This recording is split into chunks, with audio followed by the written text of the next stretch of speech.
All right. I'd like to welcome everyone to this month's second council meeting for May 18th, 2020. We're going to kind of do a combination meeting, a little bit of a work session with the original council meeting. So I appreciate everyone for checking in and watching, and we will head to Miss Berner. All right. Mayor Lowry. Here. Councilwoman Hopkins. Here. Councilman Grimm. Here. Councilwoman Nowakowski. Here. Councilman Cobb. Here. Councilwoman Eggleston. Here. Vice Mayor Cook. I'm here. 7 members present. Thank you. And let's see here. Tonight's invocation will be by Councilwoman Amy Hopkins. Dear Heavenly Father, please help us guide the city during this difficult time. Please put your loving arms around the ones who are experiencing despair. Please protect all the first responders, frontline workers, and all who are helping us get through during the COVID-19 virus. Amen.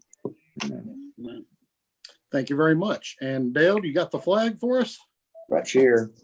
Awesome. Thank you very much. And tonight we'll do the pledge. Some people choose to stand or sit. Just it's tricky with the video and the microphone. So Yeah, just remember, if you stand, we see your crotch. all right. I pledge allegiance to the flag Flag of the of the United States of America and To to the republic Public, Which for which it which stands, stands nation, one nation under God, God, indivisible, indivisible, with liberty liberty, and justice for all. Thank you, Mr. Grimm. I appreciate that. Flag is great. Yeah, that's hard All to do. right. So I guess we will enter into the work session and go to Mr. Bridge for discussion topics. Awesome. Thank you, Mr. Mayor, members of council, member of the public who may be viewing online with us live. So the city manager report, even though it's the second one of the month, we actually do not have very many manager reports. Mr. Hutchison will give a oral report with his department.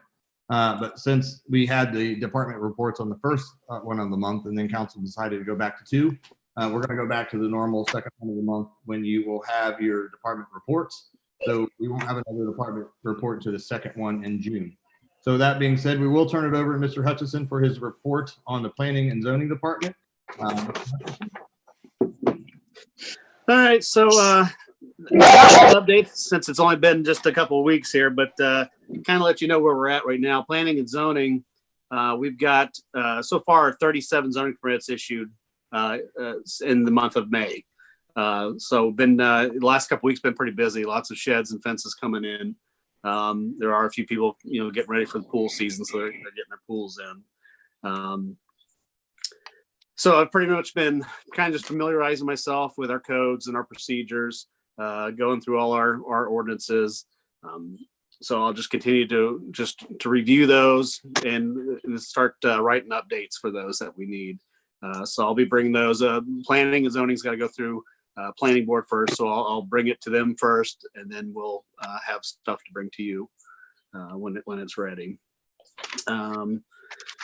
We did sign with a software developer who's going to be doing our code enforcement tracking and our permit tracking. So I'm excited to get that started here in the next couple of days. It's just going to excel and just make it a lot easier for us. Definitely to track things. Reporting is going to be so much easier. Basically, just anything that you want to know, we'll be able to punch that in into the system and generate a report from that. As far as code enforcement, I don't know if anybody's all aware or not, but our code enforcement officer, part-time code enforcement officer, did leave the city. So we are currently without a code enforcement officer. So I have been stepping in to get that done as well. We will be posting for 2 part-time positions this week. So hopefully we get some candidates in and start reviewing those. So right now, with it just me doing the planning, zoning, and the code enforcement, pretty much we're doing complaint, and then tall grass. Obviously, we'll keep on that.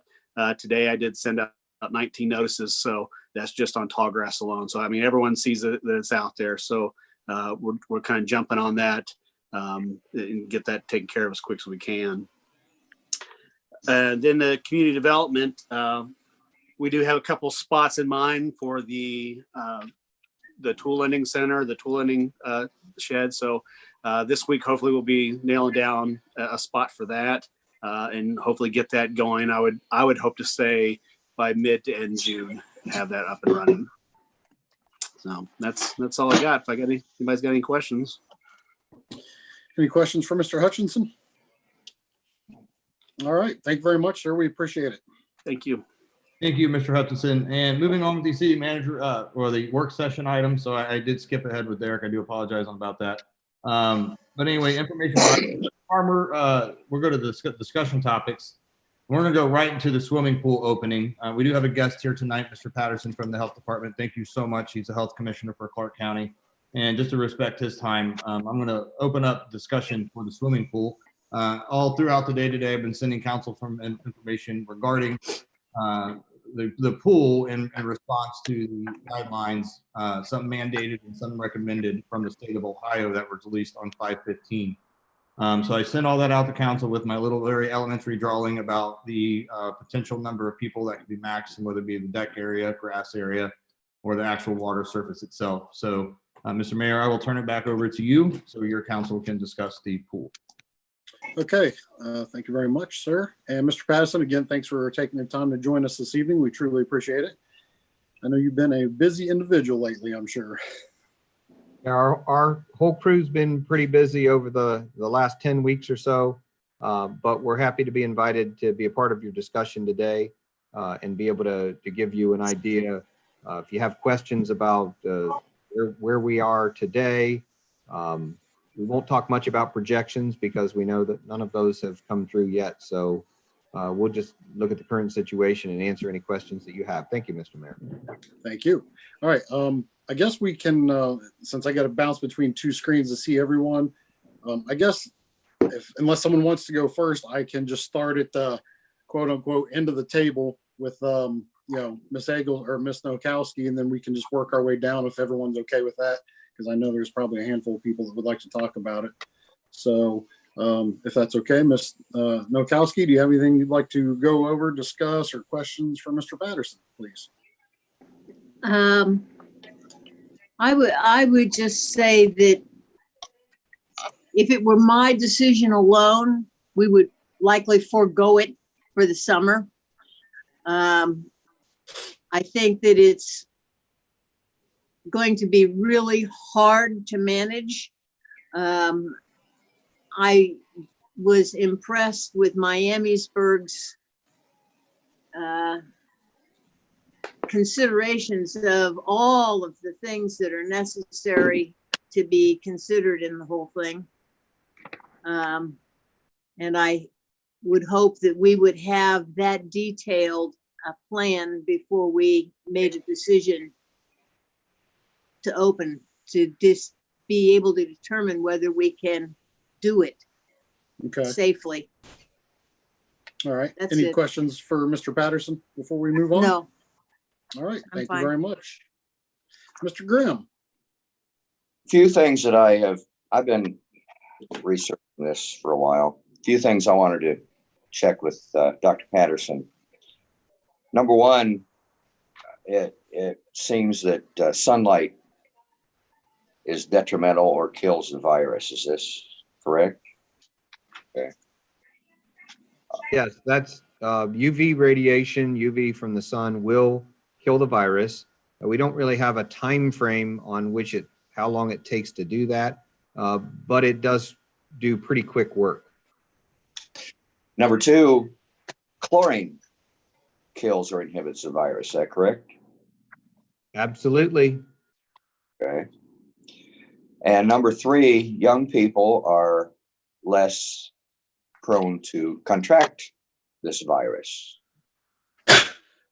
So I would respectfully disagree that young people are less likely to contract it. It's it's our information that's available today is that young people are less likely to have syndromes and other problems that would cause hospitalization. So the illnesses tend to be much more mild in young people. Unfortunately, just recently, we've started to see some syndromes, initially out of New York, now out of Chicago, and some in the Cleveland area now, where children are developing some rather debilitating issues. Now, I don't say that to scare anybody because that's still a very, very low percentage of the kids who are developing those syndromes from exposure to COVID-19. But kids can contract and pass COVID-19 just like everyone else. But they generally have a better immune system than, say, someone like me. We're trying to figure out exactly why kids contract that less. We have more likely anyone with a strong immune system seems to be doing better with this. Obviously, that would take out any of our kids who are immunocompromised or have other issues. But it doesn't mean that they can't contract it and spread it to other individuals like their family members, their parents, their grandparents, who could have a negative result from that infection. And number 4, in the outdoors in the direct sunlight, the virus transmits much more slowly. Its transmission is more inhibited. Is that correct? I would agree with the second part, that it's much more inhibited because you're outdoors. You have a greater volume of air, so you're not in enclosed spaces. Of course, that doesn't hold true for any of the enclosed spaces around the pool, like the restrooms or that sort of thing. But certainly we know that outdoors we have a less contained volume of air, which means we have a higher cubic feet per minute turnover rate in those areas. So I once again would respectfully disagree with the speed at which it transmits, because it would transmit outdoors just as fast if someone were to cough or to touch a handrail with any kind of mucus from their nose or face or mouth. They were to get out of the pool and grab that same handrail until it's in the sunlight long enough or it gets chlorine water splashed on it for the appropriate amount of contact time, then once again, it would still be able to be transferred until that happens. And so the one thing we have to think about is with both the UV radiation and with the sunlight and the chlorine, there's what we call a contact time. So it's very important when you look and your citizens look at their disinfectants that they see what the contact time really is. We have disinfectants that we've specifically purchased that have contact times between 30 seconds and a minute. So after we go into a nursing home and we do sampling there and we want to clean something up, we use the 1 minute contact, which means we put it on, within 1 minute, we wipe it off, or after a minute, we can wipe it off, and we know we're assured that it's killed the virus. There are some products that could be 5 minutes or 10 minutes. So you have to actually apply them, and you have to wait that contact time before you're assured that they've done their job in sanitizing that area. So we would have to do some calculations on the amount of chlorine in pool water to see what the contact time for this virus it is, or what that contact time actually is. But I do have to agree with you, Mr. Grimm, that this is a fairly fragile virus. And so it's not likely to live in sunlight or on a chlorinated surface for very long at all. Say less than a minute. I don't know about the sunlight for less than a minute. It would depend on a lot of things. It would depend on the type of surface that it was on. It would depend on the temperature. I'm not sure with the amount of pool water chlorine that the contact time would be as low as a minute. We're probably talking about a couple of minutes, as opposed to a minute before we could be assured that the virus was killed in either one of those situations. but we're still not talking about, we're not talking about half an hour or anything like that at all. You know, we're talking about a much shorter time frame than that. Okay. Those are my questions, Mr. Mayor. Thank you. Thank you, Mr. Grimm. All right, Ms. Hopkins, to you, please, if you have anything. Well, what I was wondering, with the guidelines and this map that Randy made, what does April think about it? Did you get a copy of that, April? Are you referencing the map that shows the deck area and Yeah. how many people? I think it's very doable. I didn't really see a problem with it. The numbers that he has on there fall within our daily operating numbers.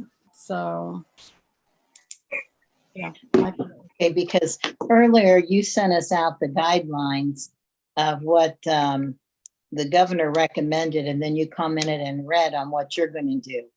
And does that fit in with everything they're saying now?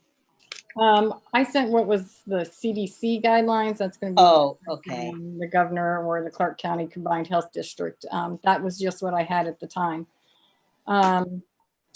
The only differences I saw on Randy's was he said perhaps no chairs. I was thinking we could still use chairs, much like grocery stores use grocery carts. We could have a pile of clean chairs and a pile of dirty chairs. So they would be stacked on the deck and they would be labeled clean and dirty, and guests could take the clean chairs, and then as they leave, we would bring those chairs back up to be disinfected.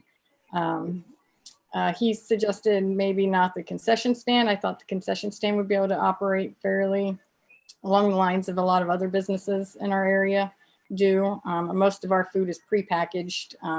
Perhaps set a table in front of our window so that people were 6 feet behind, from our front window. Our concession employee would wear a mask. We typically only have one employee in the concession. If we did have two, we would probably have one that would collect cash and card and take orders, and the second employee on the other window, which is more than 6 feet apart, would pass out the food. That way we're not doing any cross-contaminating. Have hand sanitizer on each end of the counter in front of each window. That way they can disinfect after making the purchase and before receiving food.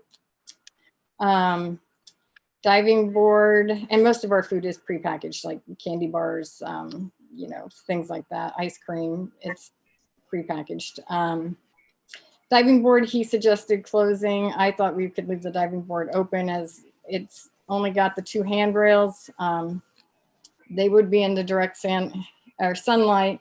There would be chlorine splashed on them often. And as soon as somebody touches the handrails and they dive into the deep end, they're now in the chlorine themselves. So I didn't see that as a problem. Also, our guards rotate every 15 minutes. So they walk past the diving board so they could sanitize on their way to their next guard station, quickly sanitize the handrails and then rotate to the next section.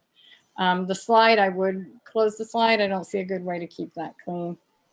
I think those were the only other areas that I didn't really agree. Bathrooms, perhaps. I suggested closing the restrooms.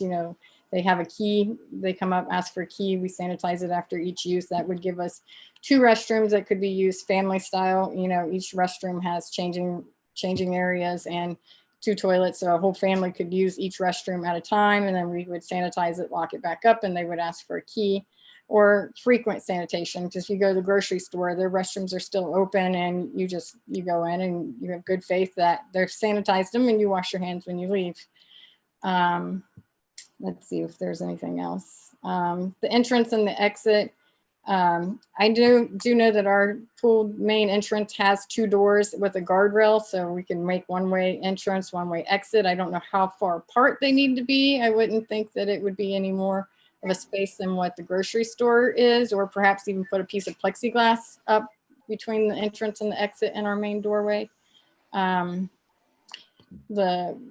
entrance and spacing it all out. We do have lane lines, and we could use spray chalk to mark off all of those areas. The spray chalk would stay on the ground for at least a week or more. If it rains hard, we could just remark it, do the one way around the pool.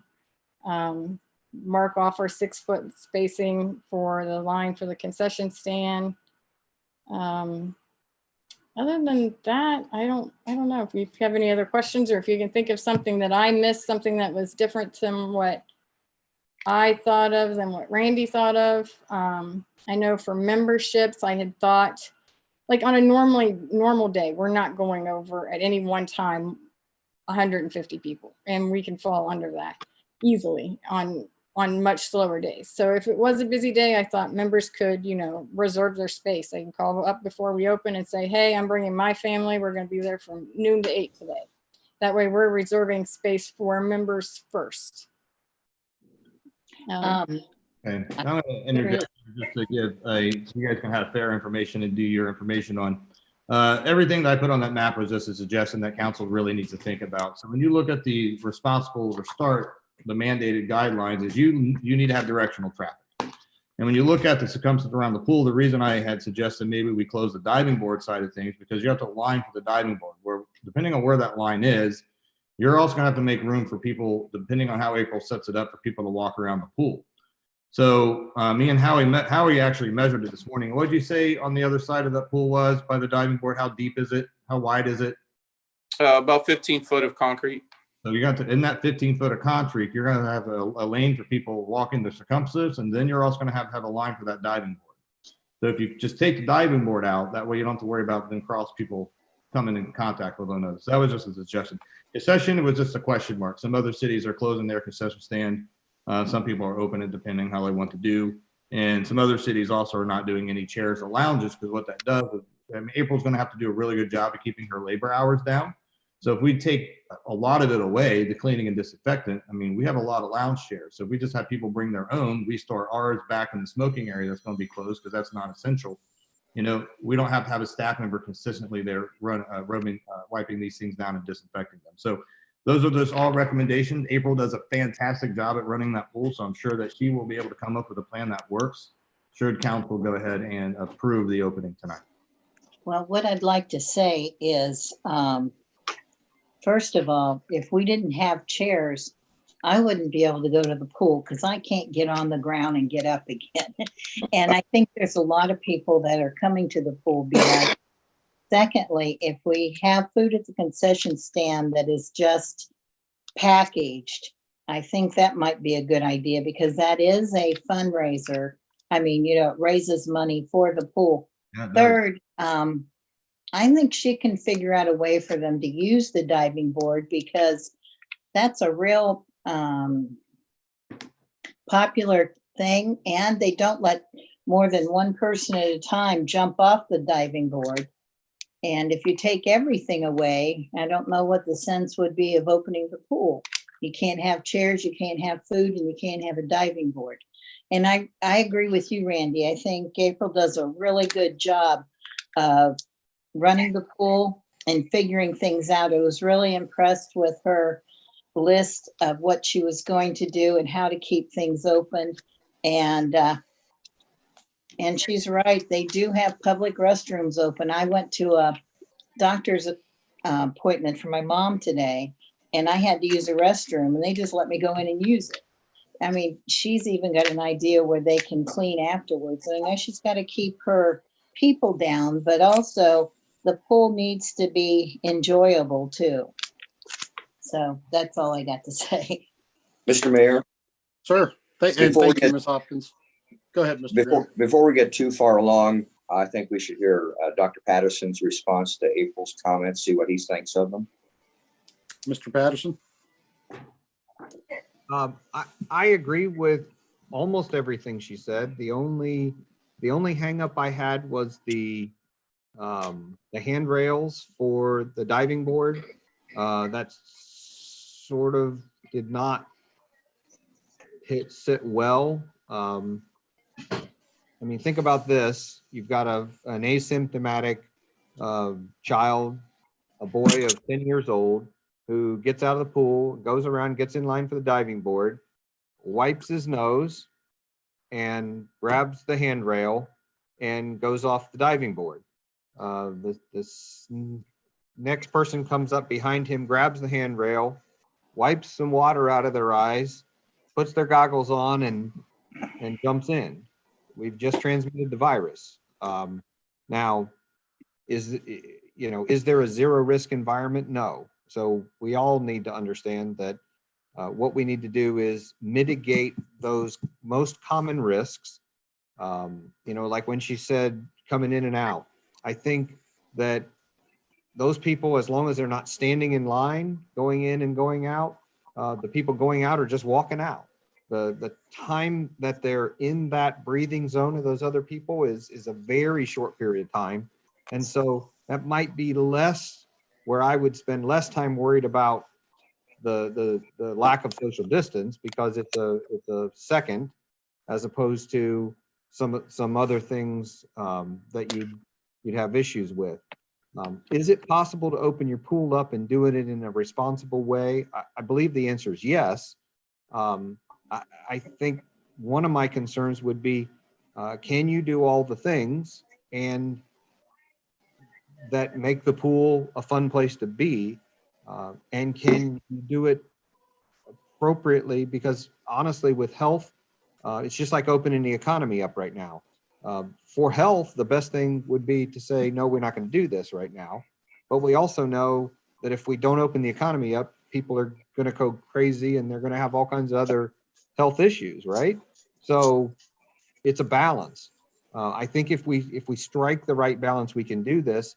But at the end of the day, I have to look at Mr. Bridge and say, and this isn't my responsibility, but can you do all the things necessary with the limited number of spaces available and still stay within your budget? I think that's probably the council's biggest discussion tonight, not whether April and her staff can figure out how to keep it safe as it could be made. Because we do agree with Mr. Grimm's assessment of sunshine and chlorine. But what happens on the handrail to the diving board when the sun is not shining on it? When the sun's over here and the handrail's here, so you've got a backside that's not getting the UV radiation. I'm not trying to overcomplicate it. I'm just saying there isn't a no risk scenario that we can go into this. So we have to understand there are some possibilities for what we're leaving open. All right. Thank you, Mr. Patterson. Mr. Grimm, thank you. Did you have anything else, Mr. Grimm? No, that's it. Thank you, Dr. Patterson. Okay. I just had a couple, Mr. Patterson, that they had already touched on. The restrooms, the like grocery stores, and I've only been to a couple places since all this has been going on, just a couple key locations. But what is the rule on restrooms as far as being cleaned or sanitized after use? There isn't a specific rule for that. The general overall rule for cleaning and cleaning frequency, for instance, is in restaurants and other industries, would be that every 2 hours or less, there is a frequent cleaning of those surfaces. What April proposed with locking the restroom doors and stuff, as long as we're sanitizing the key, as it's being passed back and forth, that's an amazing, she's going way over and above to be able to clean that between or to have a way to quickly sanitize between each set of usage. I don't think you could, once again, you can't get a lower risk than that. I don't know how practical that is. I know that every 2 hours is the typical time. And if you're able to leave, I don't know how you do this with kids, but if you're able to leave the appropriate like spray bottles of cleaning or sanitizing solutions in there, that, when I walked in the door, I could pick it and real quick to make sure that I was safe. I'm just not sure that works with kids. It works when the parents go in with the kids. I don't know that we want the liability of leaving a spray bottle of chemicals out where a child can potentially spray it in their own face or in their sister's face or whatever. Right. But you're saying that the kind of rule of thumb right now from your position is at least every 2 hours. Well, that's what we see in most of the guidance from from the state right now is that that frequency of cleaning would be at minimum of every 2 hours. So if for some reason, staff is short or, whatever, I'm just thinking worst case scenario, they couldn't do the original plan that she was saying earlier, but she could do, let's say, every 30 minutes, they would still be doing better than the average standard. That is correct. That would be better than the standard. And I mean, the thought process is that you're not going to keep everyone from potentially touching something and getting sick. But if every time I use the restroom, I wash the hands, and then I have a way, I don't know the way the doors are. I don't know if you can push the door open with your elbow, or do you have to use a door handle? Right. That's as many no-touch items as possible. If I can get out of the restroom because there's no door, obviously there must be a door because you're saying lock it. How do I get out? If you can push to get out, then I think you've got a great scenario because everybody washes their hands on the way out and you're good. Yeah. I believe the doors swing out on the bathroom stalls. So, on the diving board, another question, you were talking about if someone was to rub their eye or wipe their nose and then touch the rail. Obviously the rail may not be clean or disinfected depending on the sun or if there was any chlorinated water where they touched it. But if they were going, let's say they touched that rail and it had something there as far as the virus, and then they jumped into the pool, technically wouldn't it be their hand would then be clear after touching that spot, going into a more or less a big vat of Sure. body sanitizer? Absolutely. It's what they leave behind for the next person to touch. And hopefully if the next person touches it, they jump into that big vat of sanitizer before they touch their eye or wipe any mucous membrane. So Right. I want to be clear. I was being a little bit dramatic when I said that, but I wanted you to see the scenario that we're trying to prevent. Oh, no, it made perfect sense. I just wanted to ask a question on it. And then I believe he'd sent out guidelines or the government or state had sent out the guidelines for one way in, one way out of the pool. Some of you, or if you're aware, there's ladders around the pool, but there's there's a corner of the pool that's got a wide step with one handrail in the center. So you can utilize it both ways. So my next question would be, could you mark it one side is for entry, one side is for exit, and then you put a piece of plexiglass up on that handrail so it's not being touched by both sides, and then you could technically maybe mount another handle to the plexiglass on the other side so somebody has something to grab a hold of as well. So my only comment about that is that the State Department of Health actually approves pools and the handrails and the construction and engineering of all that.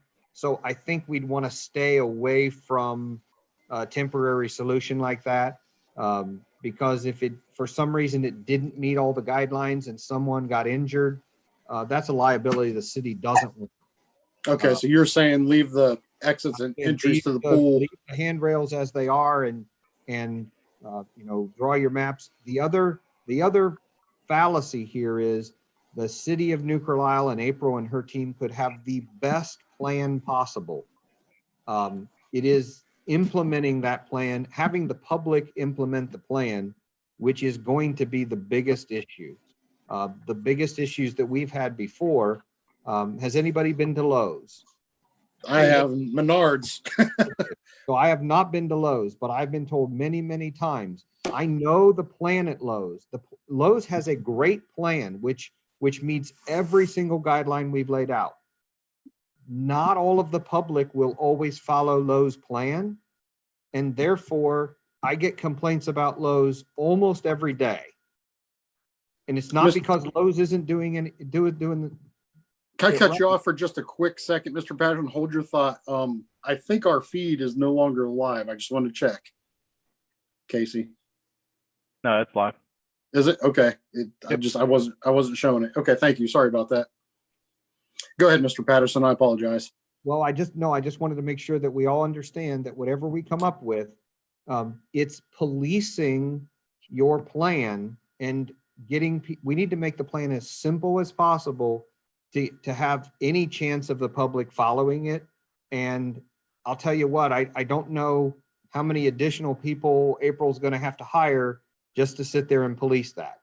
It is the policing the plan and going in and out of the pool the right way and everything.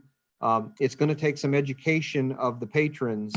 Now, you know, as Amy's been there lots of times, she's going to get it after the first time and it's not a problem. Policing little kids in a swimming pool is already something the lifeguards do and do a great job on. But now if we have these in some ways silly things for them to do, it could get out of hand pretty quickly. Okay. Thank you very much. I think that's all I had.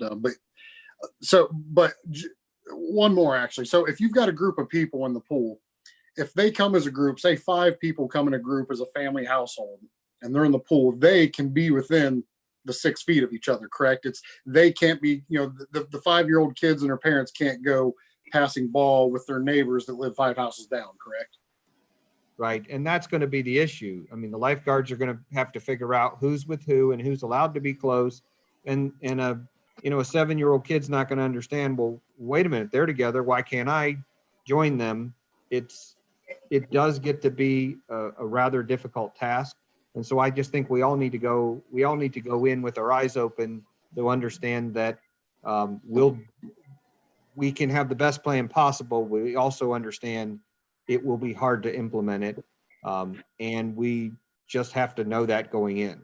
I mean, if April's going in with the thought that everything that she lays out that people are going to comply with every day, we're all going to be disappointed. Right. Okay. Thank you very much. I appreciate it. Mr. Cook, Vice Mayor, sir. Basically, my one question has been the fact that we're going to be passing keys back and forth. Are these not going to need to be sanitized? Miss April, I'll let you handle that one. We have another restroom that we do keep locked, and just the managers the managers have a key. We all have a key to that. So just the manager would have that key to unlock the restroom for the family to go in. So, and we each have our own key. Okay, but if you're having the patrons come up to you and get a key to go in and use the restroom, are those keys not going to have to be sanitized after each person? Well, traditionally, if they use the other restroom we have on the front of the building, just the manager, if they come up and I'm working, I go out and I open that restroom for them. And then I walk away. When they shut the door behind them, it locks back. So it's my own key and I'm the only one that ever has it. I'm unlocking the door and then I would walk away.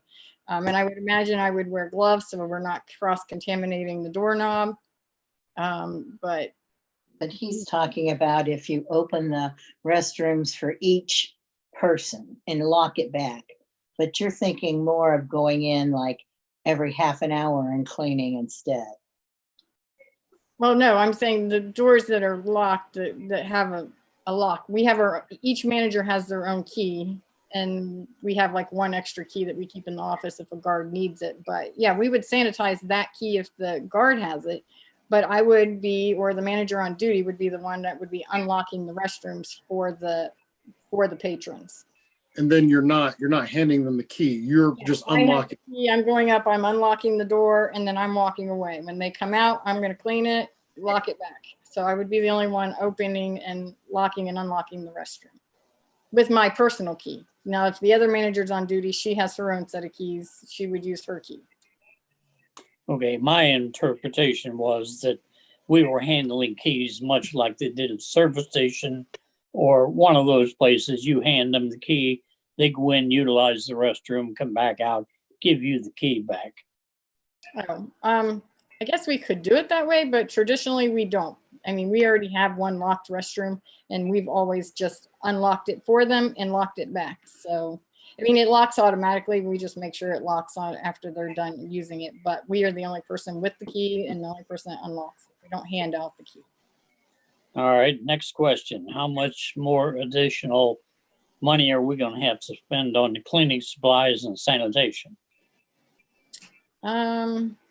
That is a very good question. I don't have that number offhand. We use a bleach water ratio that we normally use to clean, so that's not fairly expensive. We use Lysol, bleach, Clorox wipes. I mean, I use all those all the time anyways, and we're always sanitizing our concession stand counter. So I'm sure there will be an increase. I wouldn't think that it would be a significant increase. All right, are we gonna need to take temperatures of people coming into the pool? Employees, yes.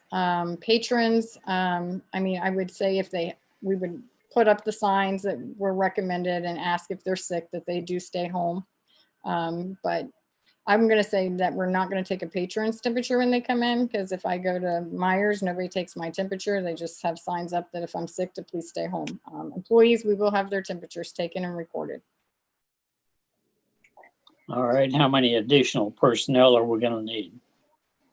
I don't foresee needing a lot of extra help. We always have one concession person, one front desk person, a manager, and then lifeguards as needed. I am planning to cross-train lifeguards to work front desk and concession. That way they're still gonna get as many hours as they usually do. My front desk person is a person who checks people in when they come in. That person typically is done with their shift by 5 or 6 because, people aren't really coming in at that time of the day, and it's enough for a manager to do.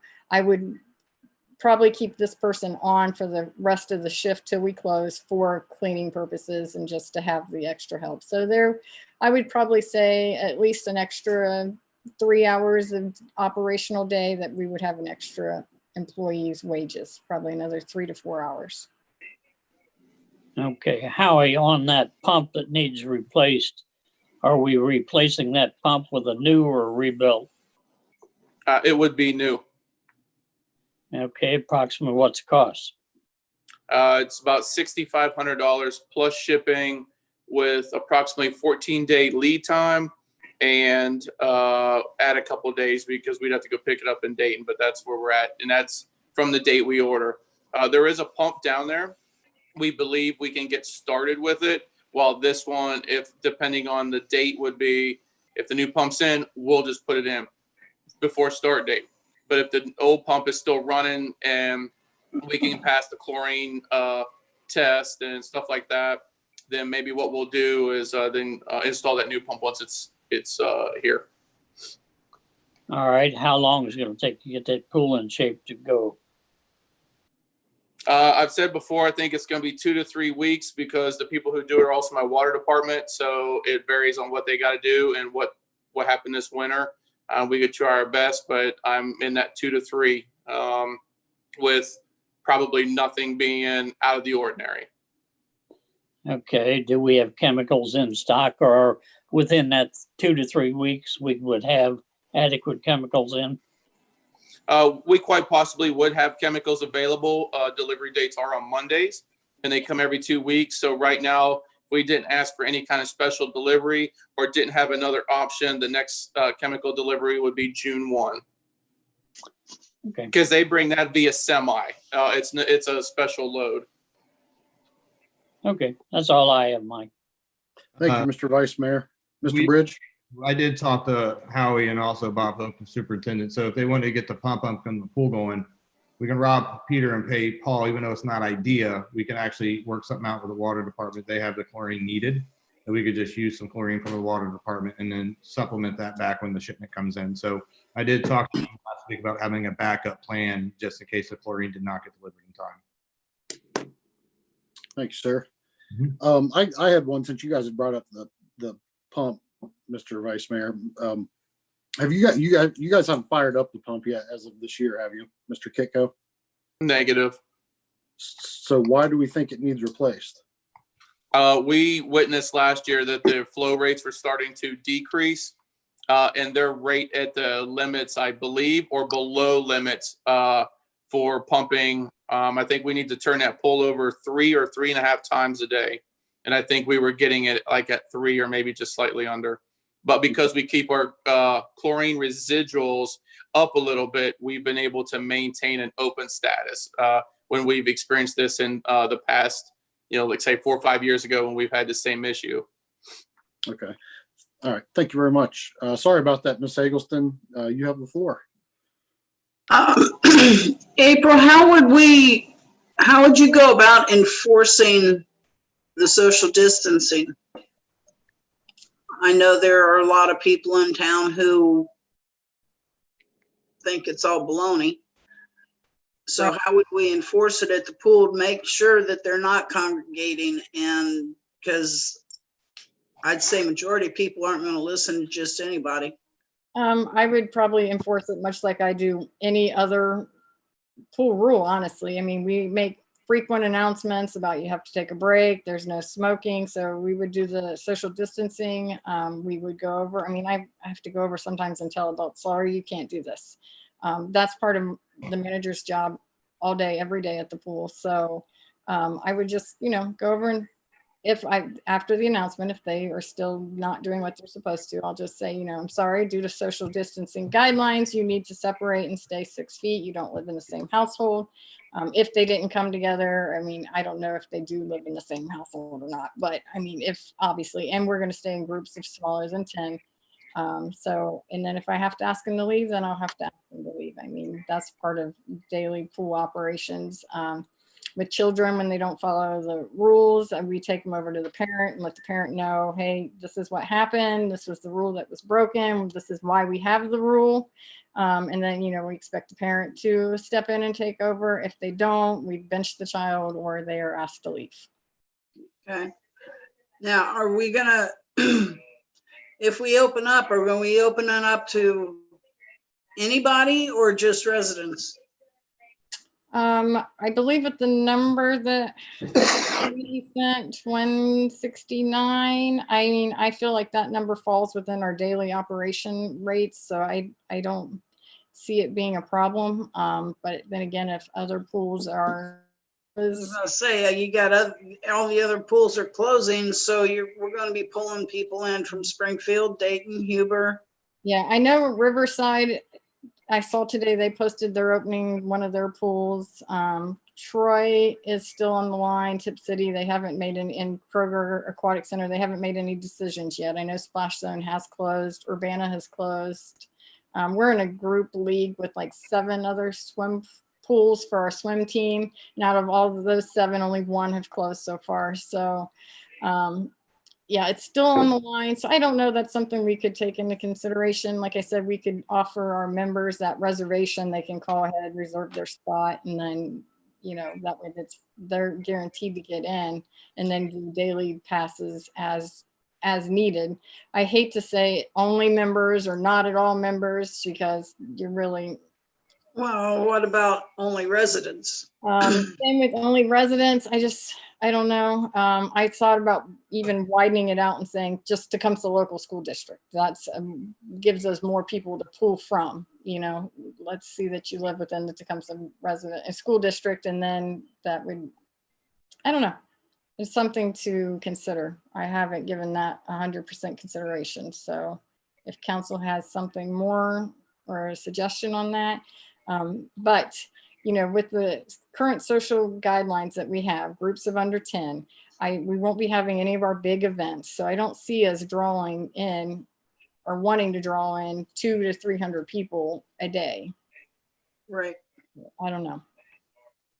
And something I want you guys to think about, in April, you too, maybe your expertise on this matter, April, can help us out. Say, like in that one deck area where the mass is 109 people, and then depending on what they do to keep it on the pool, say there's 65 people in the pool. Well, don't you have to call a mandatory break at some point in time, and those 65 people in the pool need to get out? Because then we're gonna have an influx of people going into the deck area that's already maxed out. We do adult swim every 45 minutes. All children have to exit. They swim for 45 minutes and they take a mandatory 15-minute break. So adults do stay in a lot of time. They do. There are multiple exits, but if we're all going in or out one way, we could instead of just blowing the whistle and everybody getting out, we could do like an announcement that break is starting, would everybody in 3 foot, please exit, 4 foot exit, 5 foot exit. We could exit the pool in sections if we needed to. But then you got to keep track of how many people go into that deck area, because once it goes over the 109, that's the recommended guideline. So one of the things I was talking to Mr. Patterson about, he said maybe if council does decide to open it, you just say the max number of people is the max number of people that we can have in the grassy area, because that 109 just accounts for that L shape. You still got the kiddie pool area. I mean, if you guys decide to open up the kiddie pool, you can only have up to three kids in the kiddie pool, but you can actually use that deck area for an additional 25 people in setting. You know, so maybe if council sets the max at 130, that way you don't have to worry about the people coming in and out of the pool and then overtaking the deck area. Does that make sense? Yeah, it makes sense. Sure. But if we use the areas that you have marked off as closed, that'll give us more space.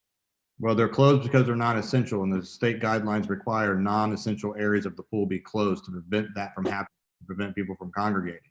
So the volleyball court is not essential. The smoking area is not essential. So those areas have to be closed so people just don't go and congregate and defeat what they're trying to accomplish with the social distancing guidelines. And sorry, not to interrupt, Brandy. You keep Oh, saying no, you're smoking area. We don't have a smoking area any longer when the Oh, city. yeah, we took that out in the back. We took that out, yeah. That's actually the only shaded area in the pool facility, and that's where the picnic tables are. So I'm not sure how we would actually address that, because I know there are some patrons who come in and sit in the shade back there just to watch their children swim. So I don't know if that would need to go back into play.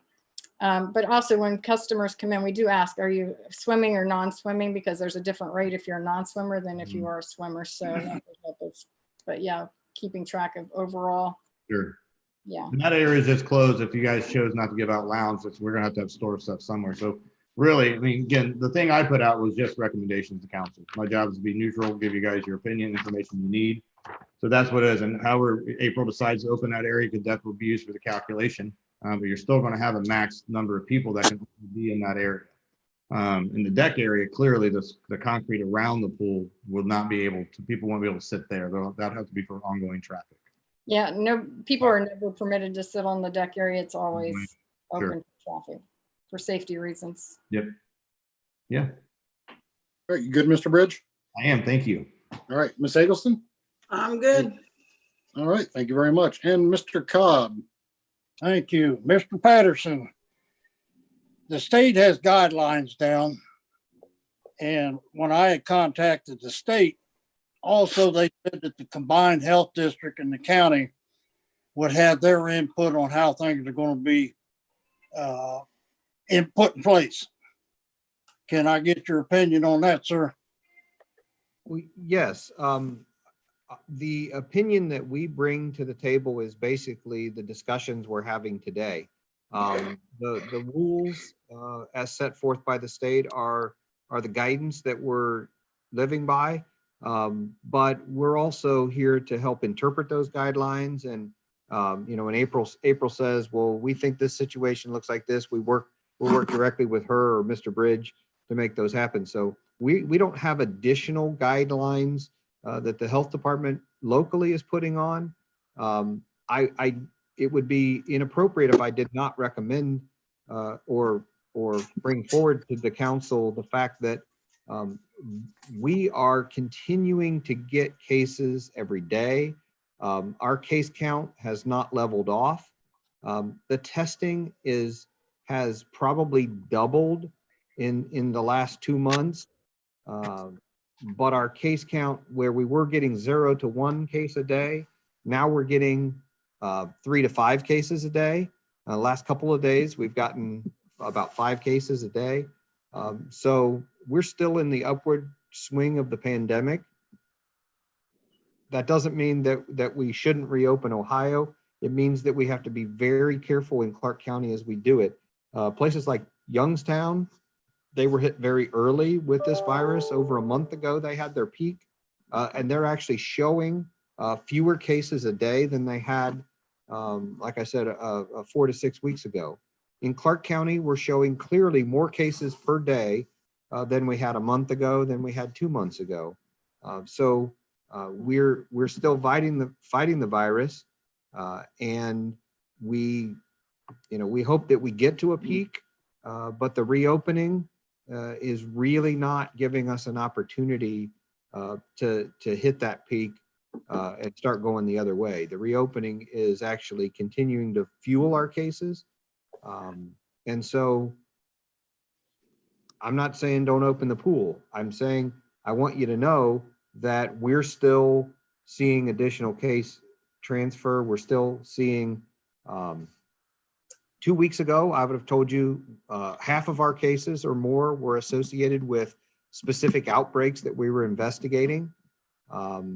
We hopefully are able to publish some numbers tomorrow that show that we're seeing more of our cases now are not associated with those outbreaks, and they're community acquired cases where we really can't say where they got them. We don't know where they got them. They just ended up becoming ill and being tested and having the virus. So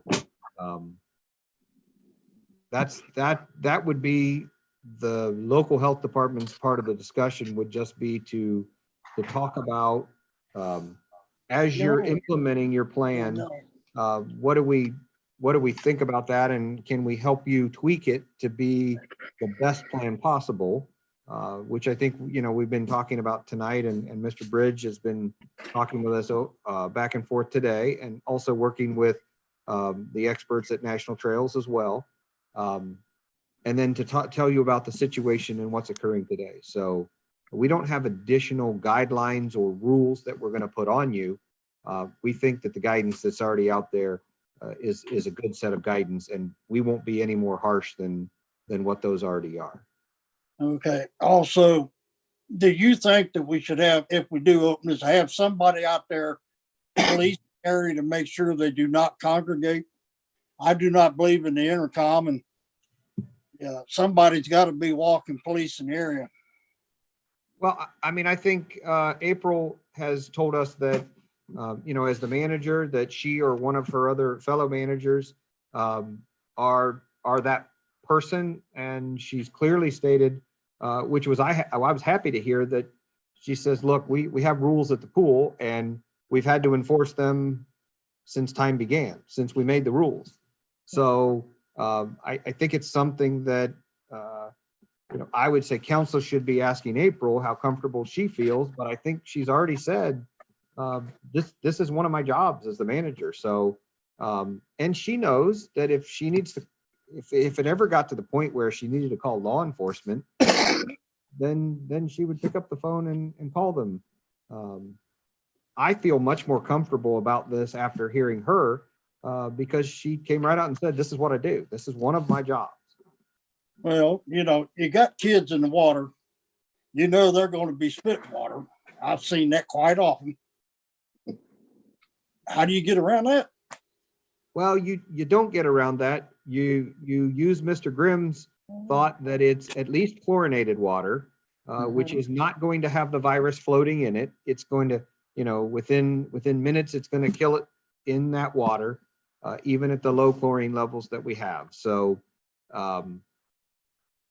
we don't live in a no-risk world. And I think if we don't give people opportunities like the swimming pool, they're going to find other things to do, and we may not be happy with the results of those other things either. I thank you for participating and joining us here. Thank you. I would like to say also, if your child is spitting, they're not normally going to spit 6 feet across. That's why we've got to stay in our own 6 feet groups. That way you're not getting spit on by somebody else's child. But no, I just wanted to say, we know going into it, it's fluid. We have to be strict. I can enforce the rules. I mean, I've had to enforce strict rules before. I've had to have awkward conversations with adults that I shouldn't have to have. And like Mr. Patterson said, I've had to call law enforcement before. And yeah, that's just part of my job. The other managers, we all do it. We're comfortable doing it. I mean, I work in a high school, so I mean, I have plenty of experience yelling at children. All right. Anything else, Mr. Cobb? No, I'm done. Mr. Bridge, contain yourself. Oh, hey, we had a question from the members of the public regarding the pool, Mr. Mayor. So I didn't know if you want to address that now or wait down in the regular session. Well, wait, let me ask you before you go on, just because I'm just a little confused on, I mean, I see where we're at. So we're under the work session still technically, correct? Discuss Okay, it. and no action can be taken until we're in regular session, correct? You can vote in regular session all you want. It is a Okay. legal advertised meeting. Mhm. All right, yeah, I'll have something to say, but go ahead whenever you're ready, Mr. Bridge. Or did you want to address that under the comments from the public? It pertains to the pool. That's what I'm asking. If you want to wait, do the comments of the public, that's fine. I can read it to you now. You guys can address it. So I don't know, when do you guys plan on voting? Do you plan on voting in regular session, or do you plan on voting before we go on to the next topic? We could well, here's the thing. The other thing I was going to mention to council, when we did our budget, months back for this, we voted to pass the budget to open the pool. So in my opinion, and looking at this, the motion, when the time comes, whoever would like to do it, the motion would be to close the pool, not to open it, because it's already on the table to be open technically anyway. We passed the budget to open it. So, but just, with that being said, I don't mind if you take a pool topic right now, as long as council doesn't have a problem or anyone else. I think we should hear it while Dr. Patterson's still here. That's right, I do too. Okay, Sounds good. Here, let me get Thank mine a little closer here. It's from Brandy Mullet. I do believe she lives on Hamilton. So Brandy, if that is not correct, I do apologize. But it says 2 council questions, and it's a 3-part question. The first one: in order for chlorine to become effective in killing the virus, would it have to come in direct contact? Example: the chlorine within the pool water would be effective for any viral droplet particles. However, droplets expelled into the air by a cough or sneeze would not be affected by the chlorinated water. Question 2 is: how would social distancing guidelines be maintained among those going into the pool? And then 3, during a news conference today, Governor DeWine mentioned issuing citations and fines to any businesses found to be in violation of the current mandated guidelines. Is the city of New Carlisle prepared to pay any such fines if the pool is found to be out of compliance? Question mark. And I can repeat any of those questions if council should ask me to, but that is what Ms. Mullet has on her concerns. I'll take the last one as far as the fines, and correct me if I'm wrong. I guess I could ask Mr. Patterson on this. As long as the city is doing their efforts and showing that they're going after and making sure that they're keeping, they've got all their guidelines in place. They've got the lines marked. They've got the hand sanitizer, the 6 feet apart X's on the ground for a concession stand. And, as long as we're doing our jobs as the best of our ability, short of calling the deputies, I don't think we would be held accountable, but I could be wrong. Mr. Patterson, can I ask you that one? Sure, I'd be happy to take that. The health department does not fine people for this. The health department educates people, and so far, there have only been a couple of times since this all began where people did not respect the health district's authority or our advice. Basically, if they thumb their nose at us, which you're not going to do, we're going to work closely with you to make sure that it's safe for your residents. But when people have thumbed the nose at us, we have called our friends in law enforcement and they've made a visit. And so far, we have yet to issue a citation in Clark County, let alone anybody getting fined. This is a public health emergency. This isn't about getting fined. This is about educating people. And so I can't imagine any scenario where the city of New Carlisle would be fined for this unless everything we've said tonight you ignore and you just let everybody run wild at the pool every day. And we know that's not going to happen. Okay. As far as the virus, the cough with the viral particle in the air, no, the chlorine's not going to do anything for that. And so, yes, if someone coughs, that's why we have recommended for months now social distancing, is because most particles that come out of your mouth are going to fall below the breathing area zone prior to getting to someone if they're at least 6 feet away. We know that it's possible to be more than 6 feet away and someone continually cough or continually breathe into an enclosed space and have enough viral particles to have an infectious dose. But that's unlikely to happen in an outdoor venue, as Mr. Grimm talked about earlier. Okay, thank you. Did we hit them all, Randy? Or Mr. Bridge? I apologize. We got the fine question, how would social distancing guidelines be maintained? How would social distancing guidelines be maintained among those going to enter the? I will hand that over to April. I felt like we just already addressed all of that, with all the guidelines that we put out or suggested the plan, and just enforcing it. They're not following it, we address the situation and ask them to, if they don't follow it. Oh, beat out. Okay. One of the things it says in the mandated guidelines is, council just needs to be aware, and April needs to be aware. From what I read, you have to physically put visual markers into the pool, and also where people are going to potentially sit in order to give them an idea of the visualization, what they need. So how would we go and mark off 6 foot sections out of the pool? How do we go ahead and mark off? I can see we can do chalk maybe in the grassy area, but we have to give them visual clues per the mandated guidelines by the state while in the water. So where's your head at with, all right, how do we put markers in water to say this is your area? And then, go ahead, I'm sorry. No, we have lane lines, so we can use the lane lines to mark out, that section. And then I was imagining we would probably use cones to go 6 foot sections along the pool deck. So we have lane lines going one way, cones on the deck, just to visually see where your spaces are.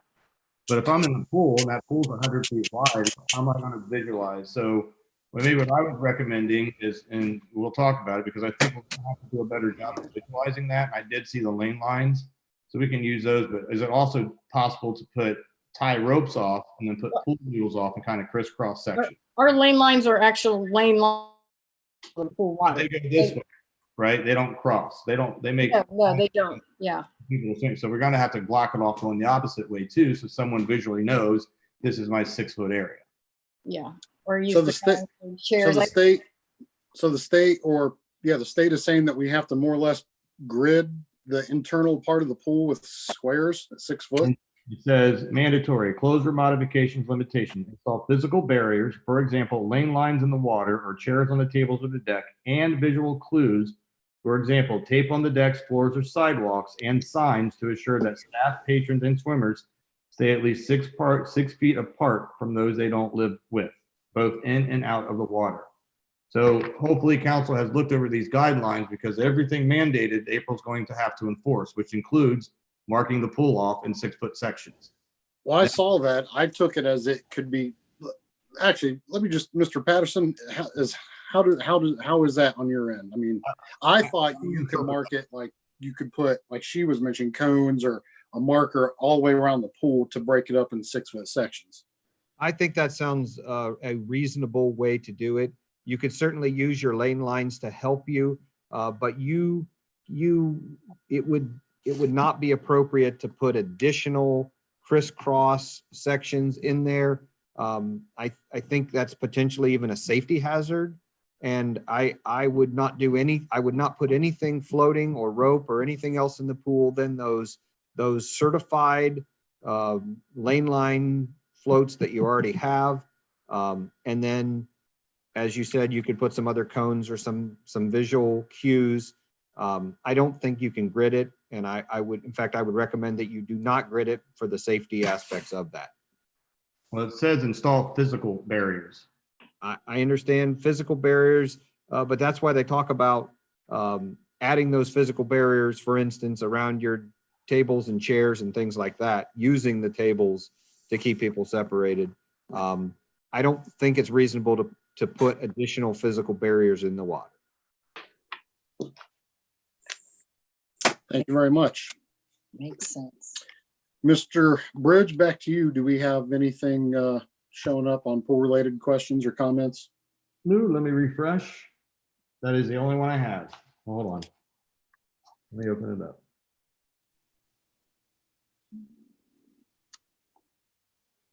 Mr. Mayor, while we're waiting for that, I would just take this opportunity to offer to you and any of the council people that as we move through the COVID-19 pandemic, that at any time, not just in your meetings, but at any time that you would like to have the health department available to answer questions or give guidance or updates or anything, please feel free to reach out to me.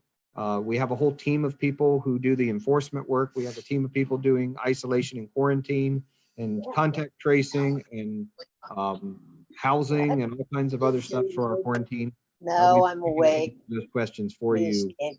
at any time. So although we're not at all of your council meetings all the time, anytime you need us, reach out. Mr. Bridge has the number and he can call me at any time. All right, thank you very much. Does anyone else have any more questions for Mr. Patterson before we let him get some rest for the evening? I'd just like to say thanks for coming. Thank Yes, you, thank you, Mr. Dr. Patterson. Thank you very much. We appreciate it. And like I said, don't hesitate to ask. We're happy to provide that advice. We're your public health experts that you contract with, and we're happy with that situation. We want to be available to you. Good evening. Thank you very much. Mr. Patterson. Thank you. Thank you. Okay, so does anybody else have any more comments on the pool before we move on? Okay, so I guess we will head back to you, Mr. Bridge. I think, are you going to jump back to farmer's market? No, we're just, this work session is just a discussion topic. So when I let off with Mr. Hutchinson earlier, that was my mistake. I just went to, I just manager report mode once I flipped to that like we normally do. They're really just going to talk about discussion topics. Is council going to go ahead and vote now, or do you guys want to, how do you want to move forward with the swimming pool? Regular session, Mr. Grimm? I think that's Yeah. better. I do too.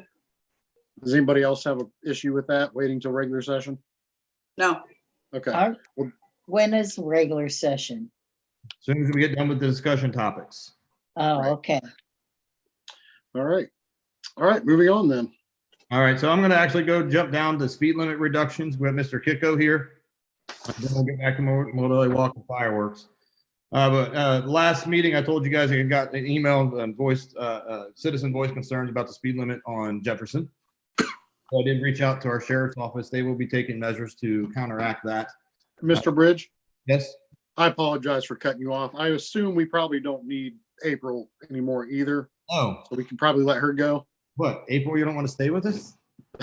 Well, I mean, I'm still in the same house with Mike, so. I got you. I feel sorry. Please go, April. You're good to go. Thank If you you. need me, I can always pop in on his screen. Hey, thank you for your advice today. We appreciate your time. Thanks, Thank- April. Thank you, April. Thanks. Bye-bye. Sorry, Mr. Bridge. I apologize. Oh, no worries. No worries at all. So speed limit reductions on the thing, I've noticed State Route 571, that's the target area where we're getting some complaints on.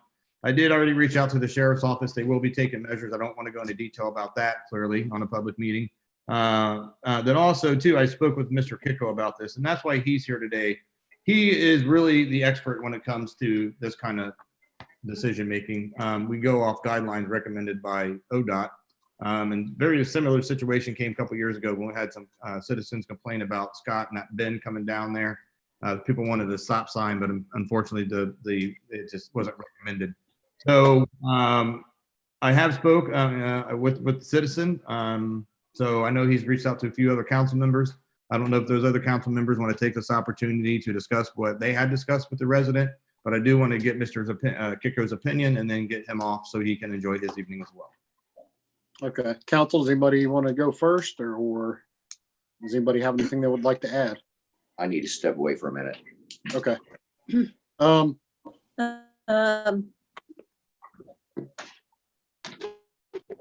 Well, I'll go ahead and say that I spoke to Mr. Hall in regards to this project.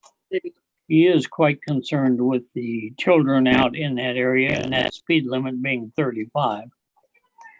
I've been through there several times in the busy part of the afternoon, late afternoon, early evening.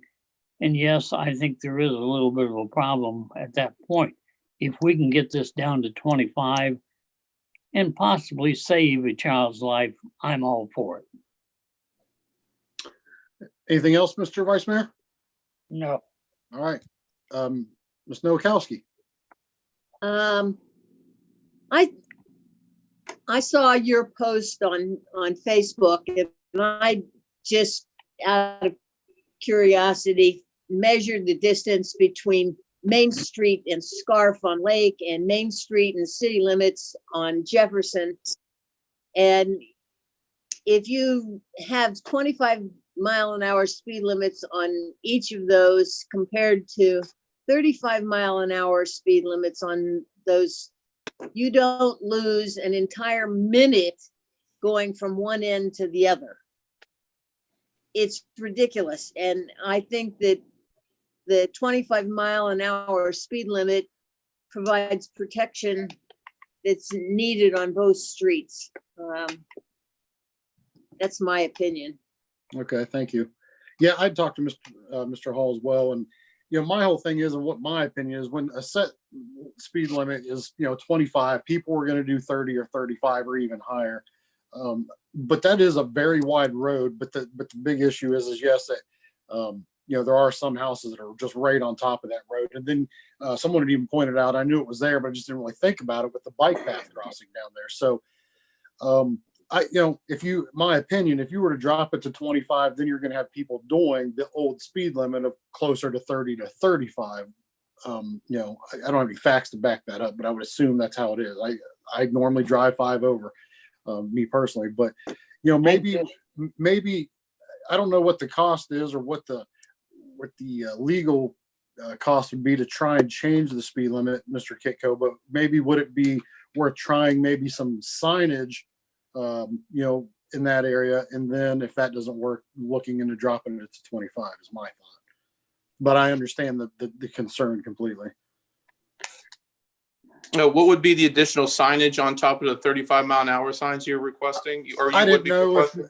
if maybe you could put signs up, children at play, or something that flashes maybe near the area where the bike crossing is. I don't know. I'm just thinking out loud here. I didn't have any exact plans laid out, but I just didn't know what type of signage you could put to maybe help. But I mean, I guess if the 35-mile-an-hour speed limit sign isn't going to work, then probably nothing else would. Right. The typical problem we have with the crossing there, the bike path is well signed. You don't want to over sign stuff. How many people really look at the 35-mile-an-hour signs that are there? And there's actually quite a, there's a number there. Bike path signs, if you start over signing, everything starts blurring together. Whether most people realize it or not, that's typically what happens.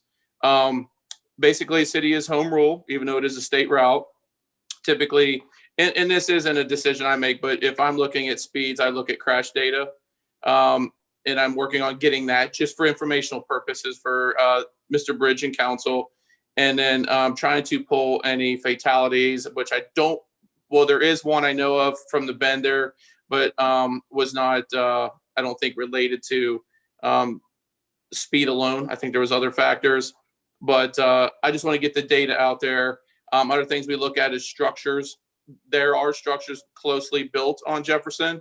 And like I said, ODOT doesn't guide this, but ODOT guidelines are typically used when we do street signs, street signage, speed limits, structures on how far one structure is built to the next. Because I have met many times with them, like at the Wattadog area with that speed limit area, and what they look for. So I'll get that information. But that's just some guidelines. Okay. So this is a little different. When we tried to change the speed limit in front of Meadowview, we didn't have the sole discretion because we didn't own both sides of the right of way. But since we do own both sides of the right of way in this particular case, it's going to be much easier for us to drop that speed limit to 25. Now, can we do that with no ODOT approval, or does ODOT still need to be approved? So that for me is the complicated you can get. But who has that final say? Do we say, all right, here we are, we're reducing the speed and put ODOT on notice, or do we have to let them know and they come back and say yes or no? The initial that I got today from an ODOT rep was no, but he's confirming that there's not a sign off on it.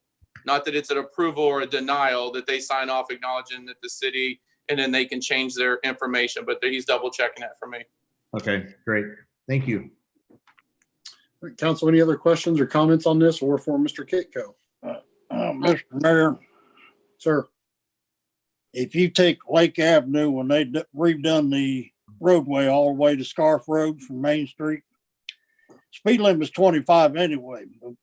If I'm not wrong, over the years, they've picked up people speeding 50, 55 down Lake Avenue.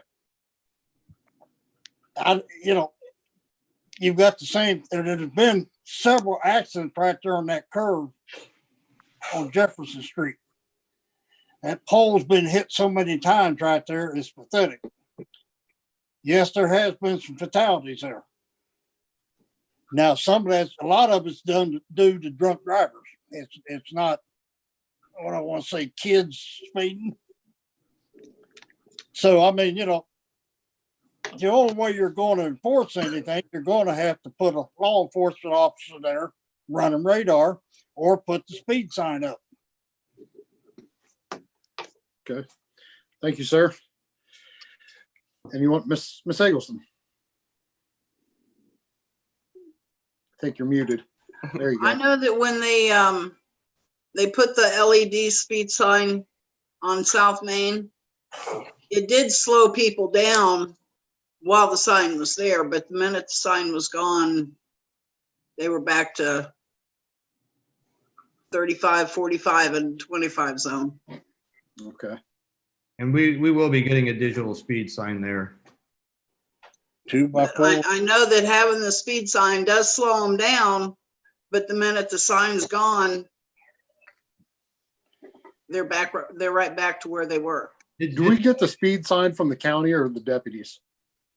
I got it from the county. I know that we have one. I don't know if it's fixed or not. It's still in the garage, but I did, like I said, reach out to the sheriff's office. I don't want to disclose everything clearly, but we started taking some proactive measures because the issue is it's not, I mean, it is. I mean, people do fly around there. I've seen it myself. I mean, Mr. Hall has got very valid concerns with that particular thing. And I've also heard people say it's confusing. If you're coming down Lake, it's 25. You go to over the State Route 571, it's 35. So I see both sides to it. I do. But yeah, we are working on some short-term fixes, but clearly there's going to be some long-term fixes as well. May I make? Yeah, go ahead, Ms. Hopkins. Okay. First of all, who's Mr. Hall? Which one? Mr. Hall's a resident who lives on Jefferson Street. Are you talking about Keith? No. His name is Don Hall. I was just curious because I know tons of them and you kept saying Mr. Hall and he lives on 571 too, right beside Dewey.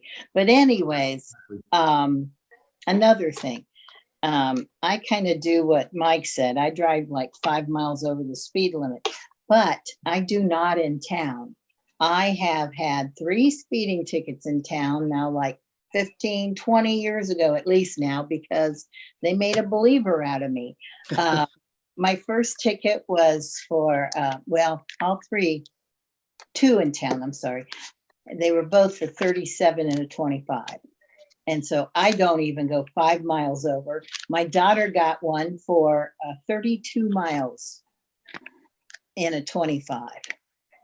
So I kind of agree with, I'm not sure if it was Mr. Cobb or Mr. Cook, but I think we need some more tickets because like I said, it made a believer out of me and I sure slowed down. And 5 miles is a lot in town. Now it's not a lot on the highway, like 675 or, but anyways, that's just my 2 cents worth. I just wanted to, I do think that if we do have running radar or something, I think it will slow people down. All right. Thank you very much, Ms. Hopkins. Council, anyone else? Would council be okay with what Mr. Bridges said, Mr. Kitco? I would assume maybe we could wait until he gets the data he's looking for, and then he'll give us a little bit more feedback on what direction maybe council would like to go, and then move forward with that. What'd you say, Ms. Hopkins? On what? He's going to be pulling traffic data for that particular area. Okay. So it'll give him feedback on crashes, speed, things of that nature. Sure. So I think that would be the method of mythology in this particular situation. That's a good idea. Mr. Kitco, Howie, do you have something to say, sir? Yeah, with that data, and once you get that, we are able to pull data off that speed trailer. And that will tell you the speeds. Because I've been for many, many years, not that he's right or wrong, but I do know that sometimes, especially that's a state highway, and vehicles sound faster than what they're actually going. Because as me, I mean, I've been around traffic. I am not certified to watch that vehicle go a specific mile per hour down the road without actually having a radar gun in my hand. So I know that was a big thing with Main Street with potholes. They sound like they're doing 50 over the potholes when they're doing 25. So with that trailer, you'll have that data. I'll have crash data. And then there may even be more that's out there that I don't know about that we can all compile together. What I'm What going kind to do now is getting out, talking to the TCC and see if they can do some specialized traffic counts where you get the traffic count, of course, but also does the average speed. So just some more information that we have to make the final. Sure. decision. Absolutely. Ms. Hopkins? Traffic tickets in a database somewhere that could be searched for traffic citations on the street? I will reach out to the sheriff's office and see what kind of data they can pull. Okay, thank you. Mr. Kitco, I mean, ballpark, are we talking maybe a month or so to get some good hard data?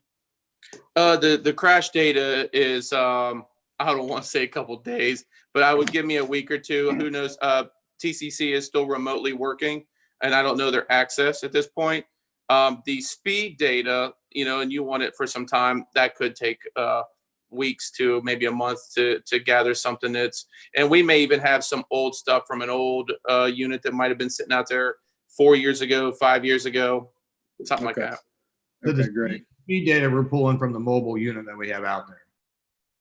That would be a new one, or if we have some from before that the sheriff's office may have done, or TCC set one out there years ago, might still be useful. But if it's a current one, councils need to understand we have to place it out there for sign for it to collect the data before we get anything back. Yeah. Like 1 week is not going to give it to you, especially if you do it on a holiday weekend. Yeah, you need a good composite sampling of that. Okay. All right. Well, thank you very much, Mr. Kitco. Mr. Hall, thank you for communicating that problem with the city manager and a handful of council members. All right. And moving on, Mr. Bridge. All right, Mr. Kitco, you are free to go. Thank you so much. Derek, you're also free to go at this point in time if you choose to log off as well. But to you two, thank you so much for joining us tonight. Appreciate it. All right. Thank you. Have a good night, everyone. Thank you. Thank you. Thanks. Good night. Okay, so we're just moving on to discussion item. I just want to bring everyone up to date. Sorry, I got notes to my side here. So when we did the LED contract, signed a new a contract with Miami Valley Lighting, part of that council chose to go ahead and do the LED street light out change. So I got some information on that. End of August is what they're shooting for. That may change. It is a fluid schedule, so I may have mentioned this to you guys before, but I just wanted to make sure that everyone got it, especially we're now live. More people are now seeing our meetings. So to the citizens, we are expecting all your street lights to be changed out to LED. It's going to give you much cleaner lights, going to be a little brighter. And that will be hopefully done by the end of August. So I just wanted to update everyone on that. I did reach out to them to make sure the project was still going on with COVID, and it is. Any questions on that, council, for the LED change out? What about the new signals? Those are on schedule. They'll be done in 2021. Okay. Did you say 2021? I think, yeah, I got to look at the Gantt chart. A couple weeks ago, I sent council out the updated Gantt chart for the timeline. Did anyone see that email? I don't recall it. I don't recall it either. Okay, I'll get back with you guys on that one. Okay. After I update that, get the Gantt chart out. Let me make a note of that, Mr. Grimm. How long ago did you think you sent it? Nah, it's probably like 3-4 weeks ago. Okay. It would be buried. So I'll get back to you guys on that. So another thing I wanted clarification on is last meeting, council wanted to still go ahead and have a Memorial Day walk, but all the information I got was just to have a non-formal event. So exactly how does council want that to go down? I mean, is this something that some council members are going to meet people at the cemetery or at the city building parking lot and walk with them? Is it just going to be do your own thing at the cemetery? I think, correct me if I'm wrong, council, I think we had said that we were going to scrap the memorial at the park, or I mean, at the cemetery, but maybe still do the walk. Was that what it was? I thought I it was think the that's, opposite. I thought it was the opposite. Was it Yeah, I Mr. Grimm? thought it was the opposite too. Do you remember, Mr. Grimm? No. Okay, well, how does everybody want to move forward with it to give the city manager direction? I mean, I personally would feel that we ought to scrap this due to the fact of the virus. And normally they're talking about no more than 10 people in a group.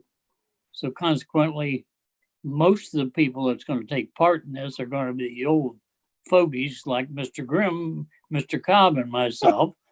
So consequently, I don't think we need to be around this virus. If they want to go down and observe the Memorial Day in their own manner, I think that's a very apropos way to do it. Okay. I think since Mr. Bridge said there was a lot of volunteer labor involved at this late date, I don't think we could pull it off. Okay, so we could just let them, or just announce that they're welcome to, take a visit to the cemetery and pay their respects in any way they choose fit. Right. am I getting just a go at your own leisure and observe how you see fit? Yes, sounds Amen. like a plan. Okay, Emily, they need an official vote on that. I'll You're make the muted. motion if you want it. You've That's right. never voted on anything like this before, like Yeah, events and things. You guys have just, I think we just pull it. Okay, so it's All right. so we're essentially canceling that. That would just fall into the city manager's discretion, wouldn't it? Oh, that's scary. Okay, so and basically I got this recorded video. Don't start that, Dale. It could get out of hand. All right, Now, so we're good if we just don't- come on Facebook, say we're not doing any city sponsored thing whatsoever. However, the cemetery will be good to go as far as an appearance standpoint. Please go down and do your own observance at your own leisure. Right. Amen. Great, thank you. Okay, so other thing we got going on is the last thing for the work session, fireworks. I did reach out to them. The contract is not due till May 18th. May 22nd. So council needs to decide on that date you want to have. You also need to decide on the rain out date. One of the things I did ask them today was that tear down fee. So basically, for example, council sets the date for June 27th. And they actually come and they actually set up for that show. And say the state says, now you guys can't have it, this thing resurfaced or the weather was bad, we will have a 15% charge for them to tear it down and come back and set up. However, if we give them ample time notice that you guys set a date and then we let them know a week or two beforehand, they don't come set up, we don't have a tear down fee. So to sum it up, if they come and they set it up, 15%. If they don't do anything with it, we don't have to pay that extra cheap fee. Okay, So there would, council. Ms. Hopkins, We- go ahead. so there would be no cancellation fee? If you let them know in time enough that they did not come down and set up. So basically, if they come and set up, we don't Right, have it, then we have to pay the 15% fee. great. Mr. Grimm, did you have something? We've already had one person who helped in the past say he would not do it if we did it on the 26th, 27th. The other one is undecided. No, he won't be available. Then that's the two people with experience doing this are not available. I think it would be very difficult to pull it off on this short notice. And we don't have any feedback from the state yet on this type of event yet. We can't still have these large crowds, correct? Right. That's correct. Okay. So what other dates does anyone have in mind? Maybe later in the year, Labor Day or something? I don't know. If council would hear my recommendation, Mr. Mayor, I would strongly, if the pool's going to be open, even though the pool's still going to be maxed out for number of people, it's still a moneymaker for that pool if the pool would open. So maybe if the council can decide of a time that first date does let the pool enjoy some of that benefit, clearly you're going to have a rain out date day two. I'm just saying, if you guys are going to go ahead with the fireworks, you might as well make it the best one it could possibly be, given the circumstances. And if you're going to open the pool, which we don't know yet, we need to feed that as much revenue as we can as well, as long as the guidelines are in place. So I think you guys got a tough decision. Mr. Mayor, Sir, if you have your fireworks, you still gotta have social distancing.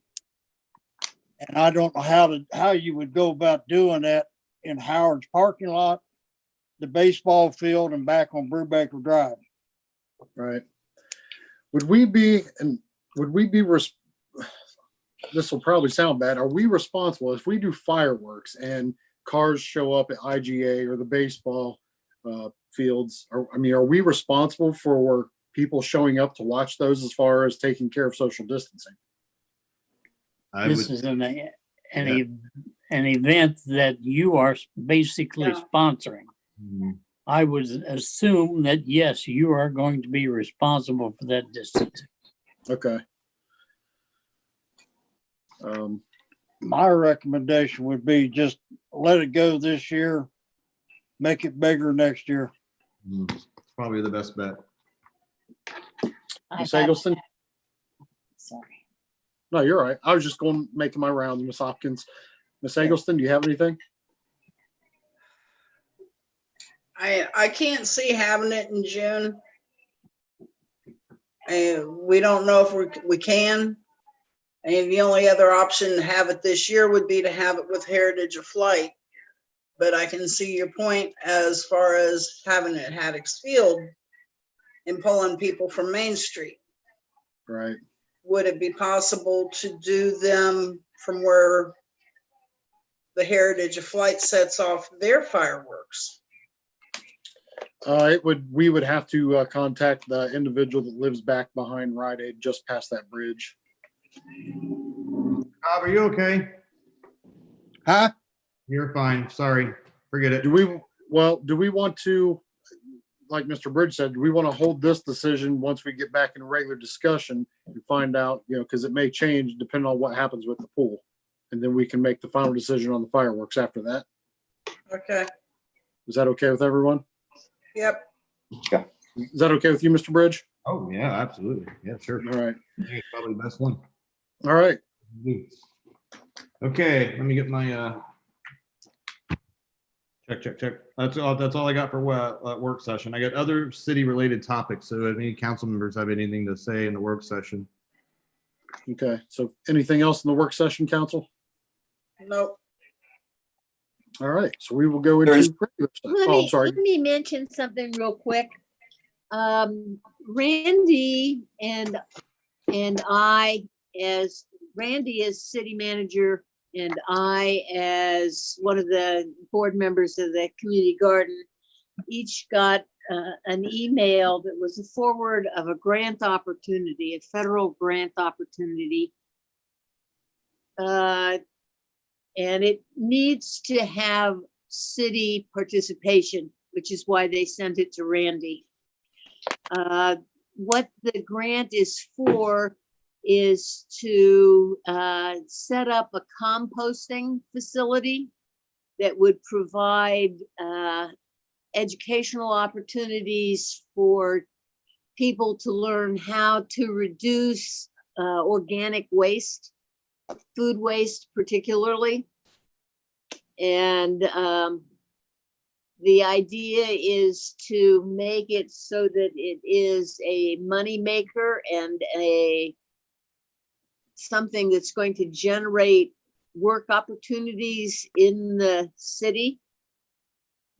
And I would like some feedback from council on whether they think that we should at least pursue this and look at it. It will be done quickly once it gets going. But is this something that you think would be beneficial to the city? Council? Linda, is there any way possible we can get some type of information on those, on this grant that you're speaking of? What is it?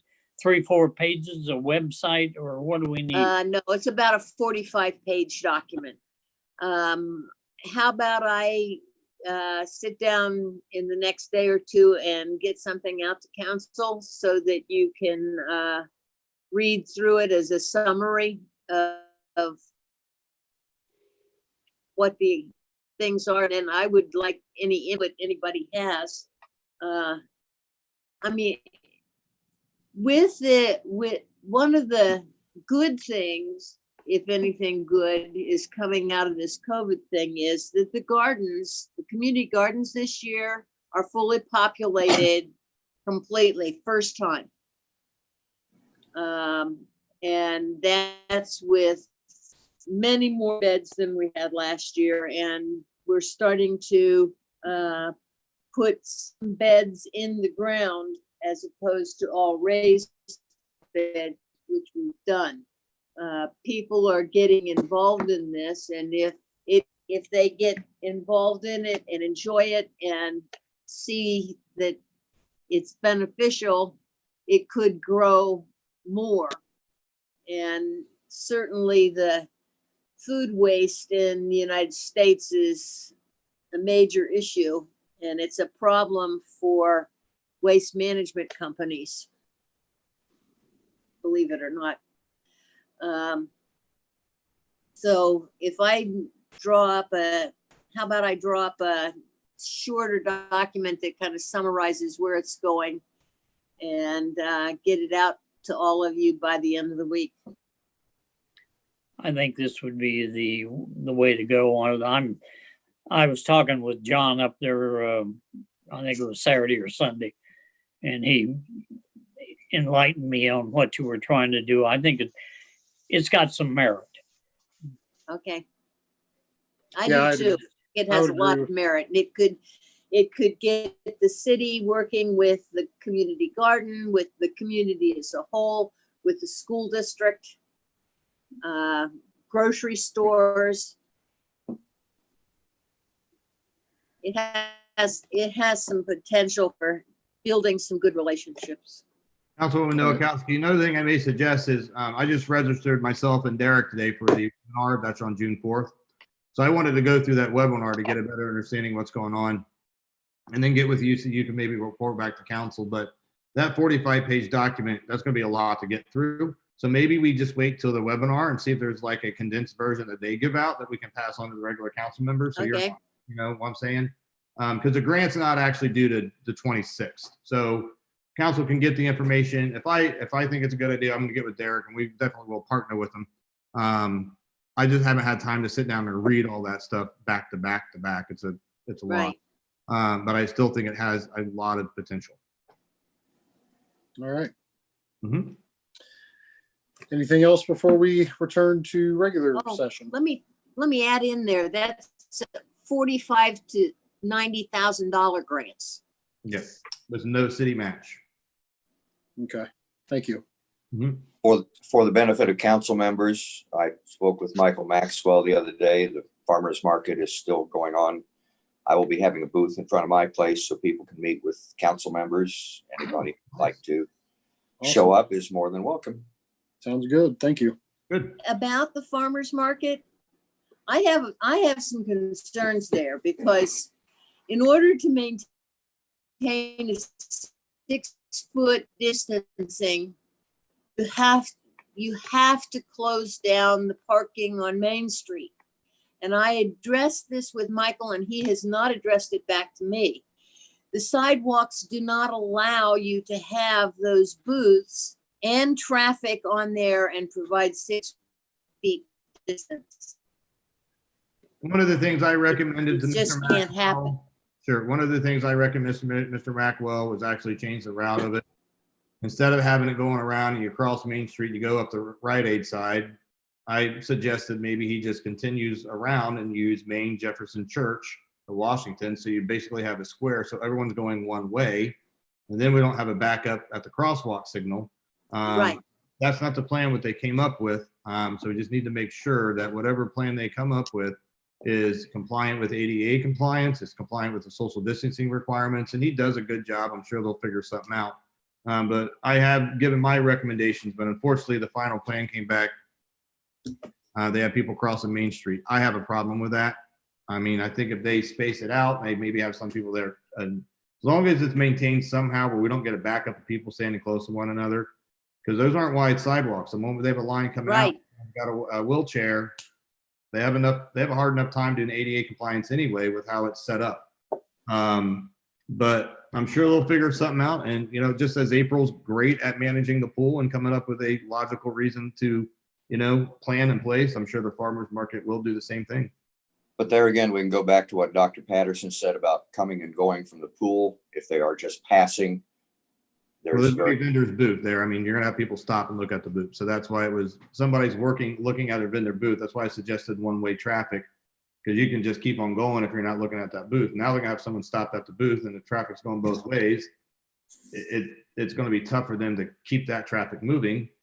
They just don't have enough space on the side of that sidewalk to do so. They're gonna have to close Main Street parking. Right. And that was the problem is by putting people more out by the running traffic. You know, that way if they just looped it around, we just have a continuous flow and then, you know, look at maybe closing some of the parking lot in the back to put vendors back there. But, you know, I'm sure they'll come up with a plan and I'm sure it'll be good. Does that plan have to be approved by the city? No, that's never had before in the past. Let I me think ask you a question. Go ahead, Mr. Cobb. What would it take to shut between Jefferson and Washington? Reroute traffic up Church Street now Failing. and have your farmer's market just right there on that main street. Well, we'd have to get permission from ODOT to do that because it's State Route 235 and I don't know if they give us that because they have heavy loads come through sometimes. Yeah, and that would be every weekend. That'd be every weekend. Well, why couldn't you do it on Church Street then? That's up to them. That is a possibility. I mean, my 2 cents is if they're following the guidelines and their approval, I mean, I don't see really much we could do about it. Well, as a city, I mean, there's this stuff. I mean, if we feel as though it's a safety issue, we can definitely have them not do it. We don't want to take that route. That is the last thing we want to do. I think the farmers market does wonderful things, especially for our business owners downtown. But with the current situation, what we're under, they just need to make sure that their plans are in place are acceptable by the state. Right. You know, that farmers market is great for our downtown. I mean, I will stand by that till I'm no longer employed with the city. It does wonderful things. It's just creates some problems sometimes with the narrow stuff in ADA compliance. But they've got a great group of people heading that farmers market, and I'm sure they'll come up with a great plan. the farmer's market has blocked off parking on Main Street before. I don't know why they stopped doing it, but it has been done before. And they did leave a couple spaces at the end for handicap people. Yeah. And that was my concern, is just the congregation of people waiting across the street. But to be fair, there's businesses over there that should get the same amount of exposure as anyone else. We just need to make sure, especially from a city standpoint, that one, they're following the guidelines, and two, there's no liability for us. Right. But I think they'll come up. I think they got it under wraps. I think they got a good group of people with them. All right. Did we lose Linda? Looks like it. Her internet was having troubles on my end. I don't know if anyone else noticed that as well. Yeah. Yeah. She Yeah. was cutting out. It's 8:49, so for the sake of the evening, do you mind if Yeah. we just go ahead and go on? Yeah. Just, whoever's watching the screen, keep an eye out for her. Okay, so let me go to my participants. I'll see if she is trying to get back in here. And I'm gonna get my charger. Mine computer was 100% when we started. Now it's at 37. Yeah, so always keep it plugged in when you got the video on there completely. All right, so I don't see her. She still actually shows as being here. I'm gonna let's see what happens. Admit her back in here. And see what happens. I know she was having internet connection issues because she would pause and yeah. So it says she's joining now.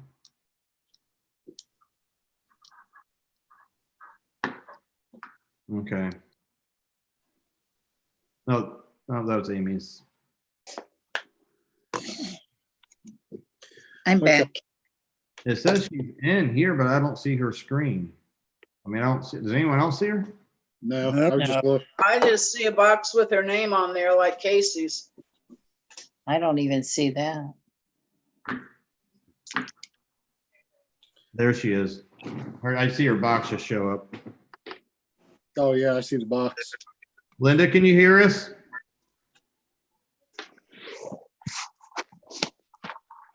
I can hear you, Okay. see you.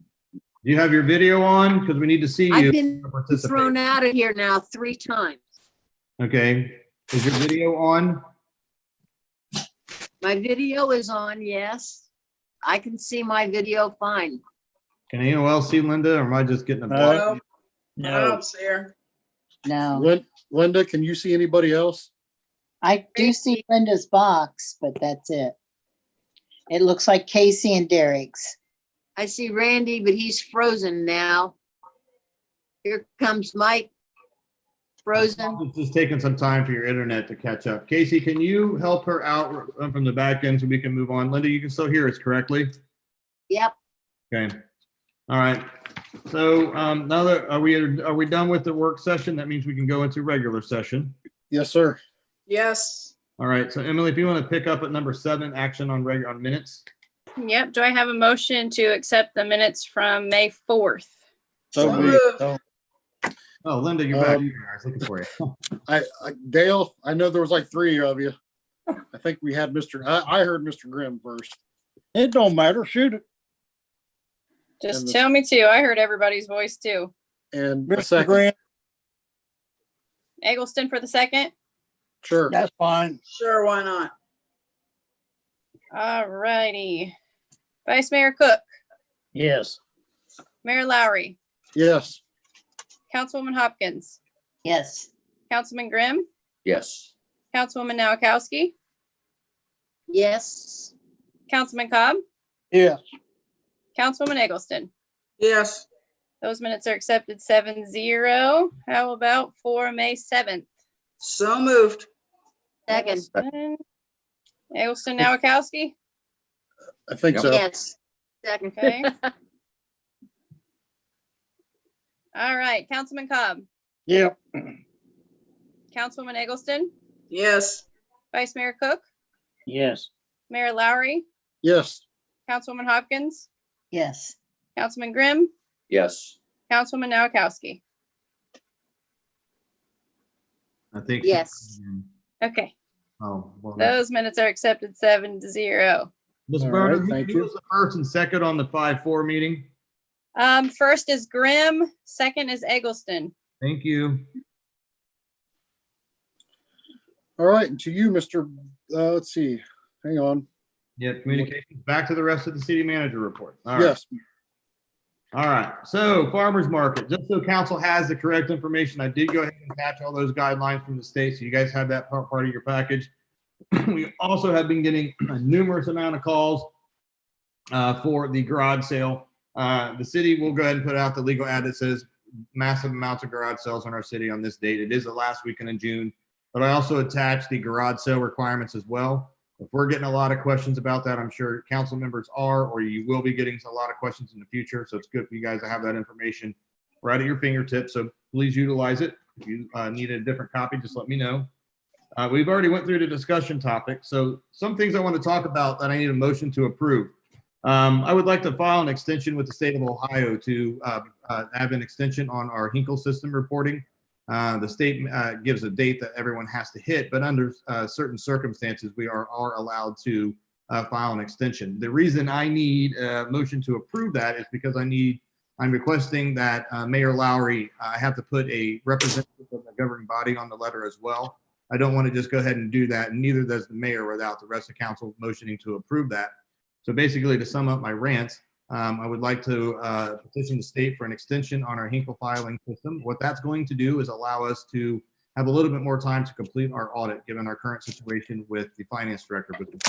Motion to approve. That's Second. okay. Thank you. Cobb, Nowakowski, That's what it sounded like to me. Yep. Just hang in there, Linda. All right, Councilman Cobb, Yeah, Councilwoman Eggleston, Yes, Vice Mayor Cook, Yes. Mayor Lowry, Yes. Councilwoman Hopkins, Yes. Councilman Grimm, Yes. Councilwoman Noakowski. I heard a little bit of a, I think she's there. Ask her again. Councilwoman Noakowski.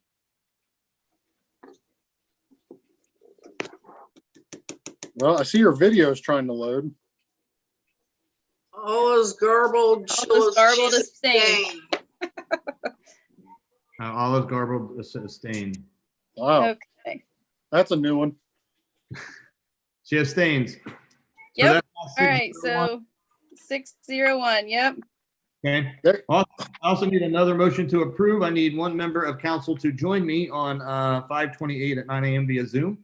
Every year, the county, we have to do, it's called a tax incentive review committee.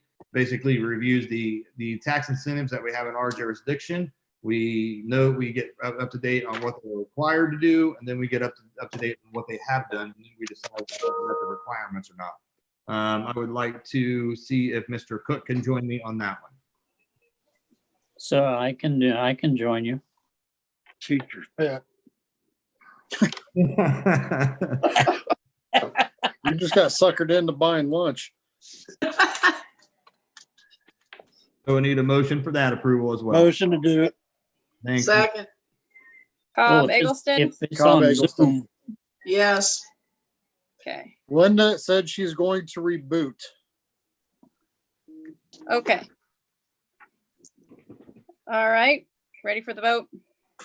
yeah, Vice Mayor Cook, yes. Mayor Lowry, Yes. Councilwoman Hopkins, Yes. Councilman Grimm, Yes. Councilwoman Noakowski is not on here currently, right? No, No. she's rebooting. Okay. Councilman Cobb, Yes. Councilwoman Eggleston. Yes. All right, so that motion passes. All right. And back to you, Mr. Bridge. That is all I have for the city manager report. I'll be happy to entertain any questions. Any other questions for the city manager, council? No. All right. So city manager report, comments from members of the public. Mr. Bridge, how's that looking over there?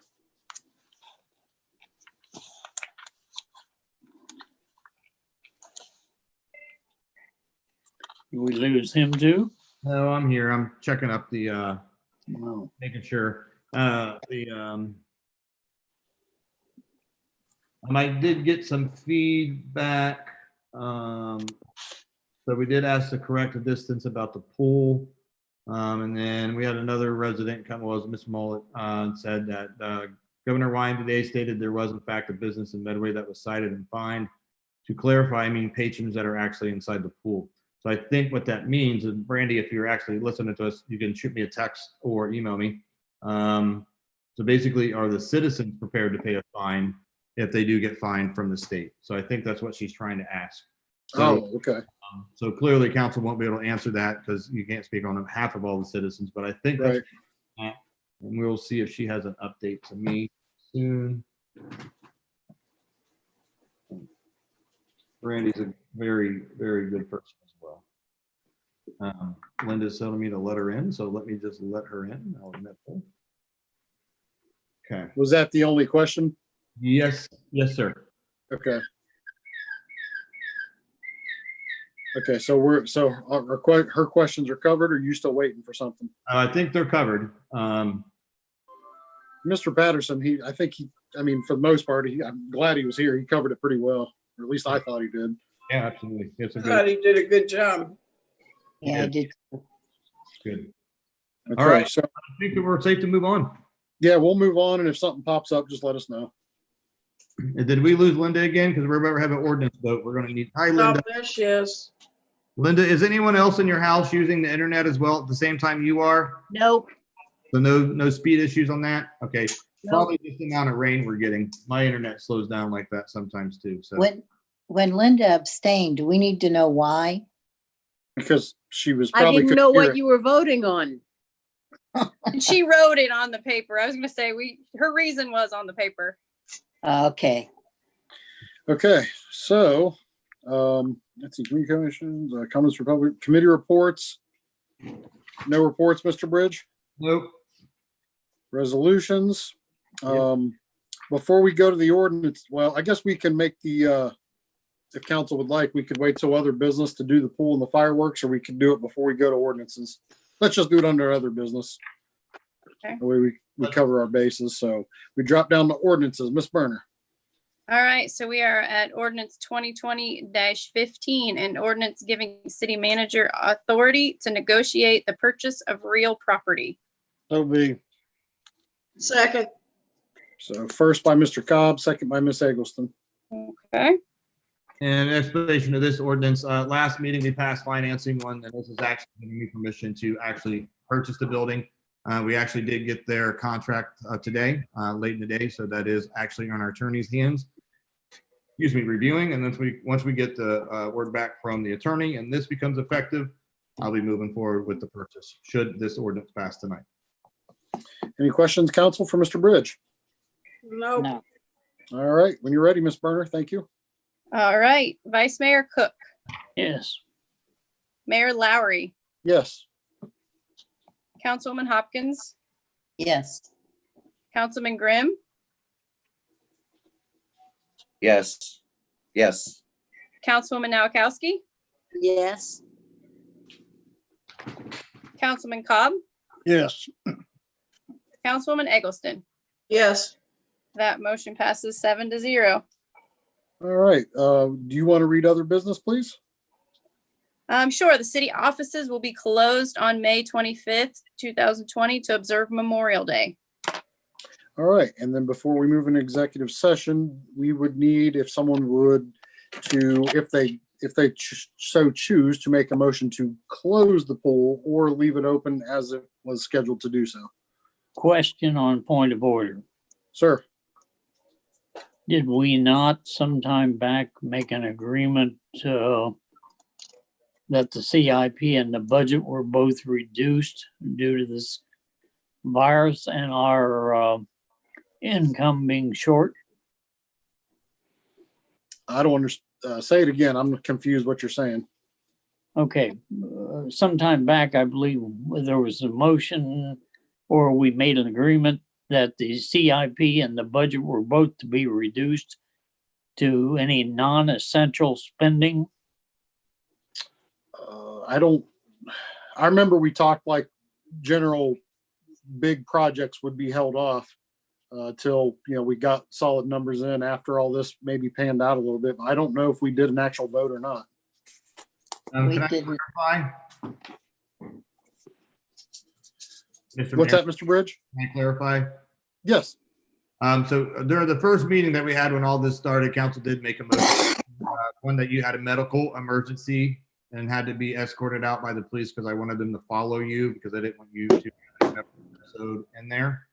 That particular meeting, they did vote to hold off on capital purchases. However, a few meetings ago, I put those into an Excel sheet.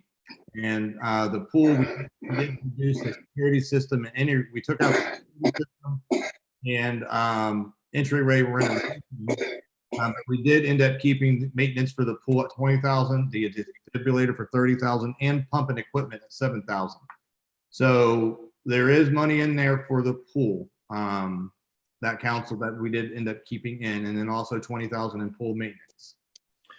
Right. That's what I was thinking. We scrapped like you said, the floor, the upgrades that was in the CIP, but the normal operating budget is still there.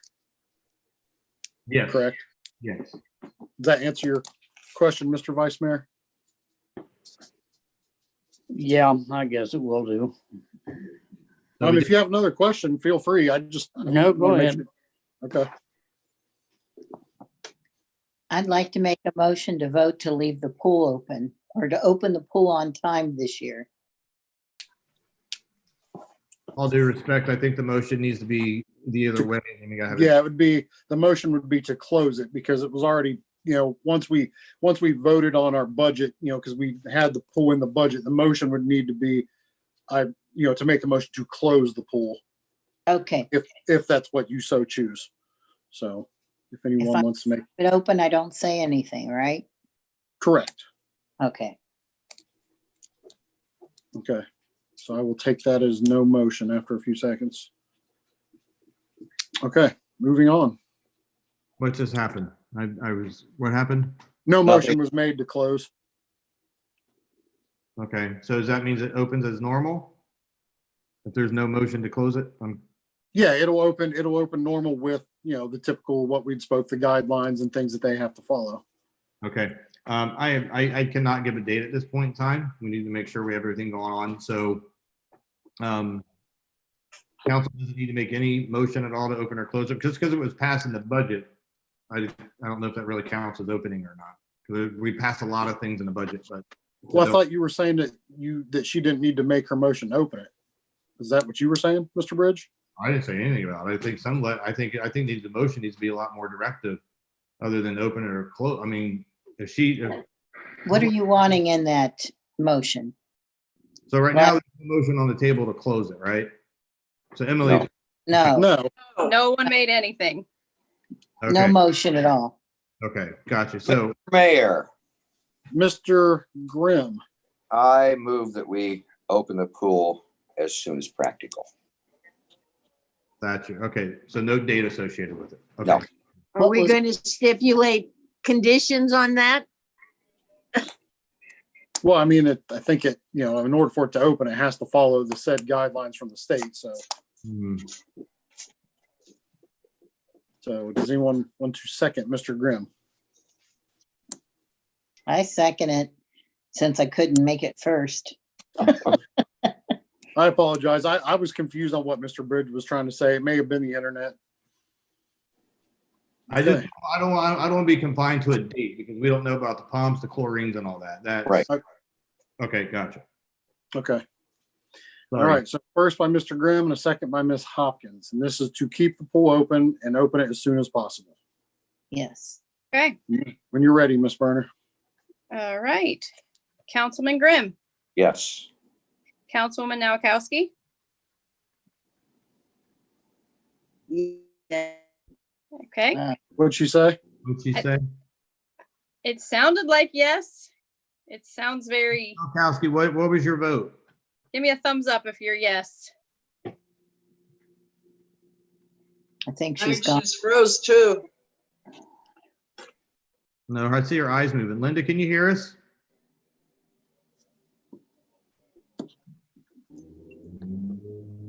Yeah, her net's having.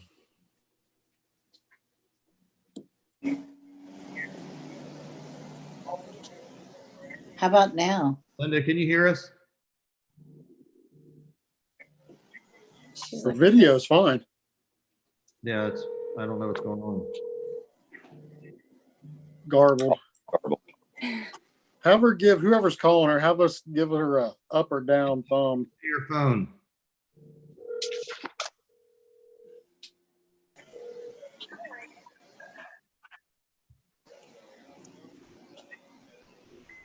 It must be the rain. It is. There's some flooding happening in Springfield currently. Wow.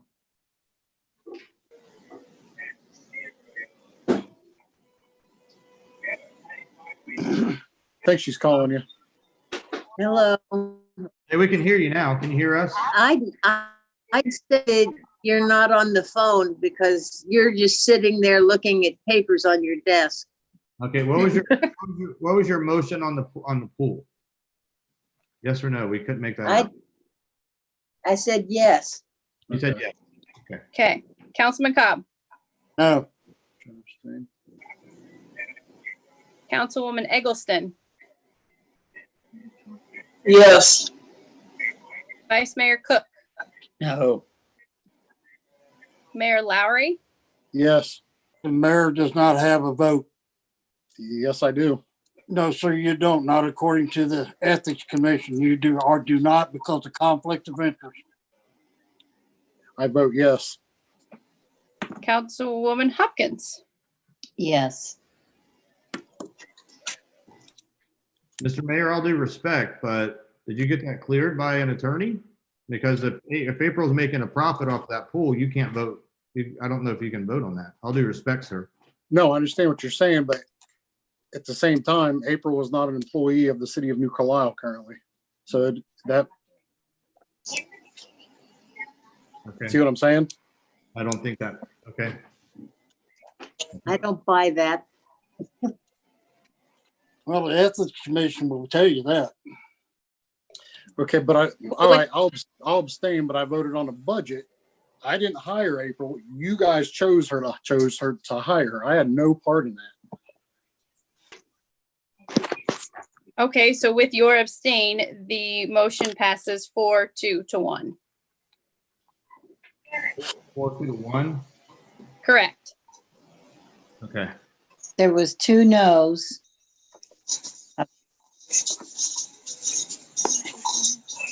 Yeah, so it's the measure passes, so the pool's open. The pool's open. Yes. Yeah. Gotcha. Okay. All right, fireworks times. Mr. Mayor, Sir, go ahead, please, Mr. I Green. would move that we postpone the fireworks and revisit it at a later time. I second that. Any particular time, Mr. Grimm, you want to put on that, or just kind of hold and see how it plays out? See how things play out. I have a time. New Year's Eve. Well, he already made the motion Oh. without a time. What was the motion again? The not have them this year? To postpone it and revisit it at a later date. Okay, gotcha. Thank you, sir. All right, are we ready? Councilman Yes. Grimm, Yes. Councilwoman Noakowski, Yes. Councilman Cobb, No, Councilwoman Eggleston, Yes. Vice Mayor Cook, Yes. Mayor Lowry, Yes. Councilwoman Hopkins. Yes. That motion passes 6-1. And that is to put the firework. Mr. Cobb, did you hear the motion? The motion was, yeah, I heard the motion. okay, I just want to make sure. Okay, so with that being said, let me look at my, let's see, we will be going into an executive session to discuss the employment of public employees. And then when we return, I don't foresee any business to be conducted afterwards. Do you, Mr. Grimm? Before we move on, other business, since that topic come up of my vote for the pool or not for the pool, you know, you said profit off the pool, and I totally get what you're saying. She collects a check from the city of New Carlisle. Again, I had no part in the city hiring her. I didn't ask you to hire her. That was all in the city. But the one thing I want to say is, if anything, I end up spending more money into that pool than she probably makes. You know, and I'm not asking for a pat on the back, and I know that's just my word, but I just want to put that out there. You know, a lot of things are paid for out of my pocket to help that pool along. For example, a projector, a screen, you know, things like that. That's all I want to say. Just my 2 cents on it. So with that being said,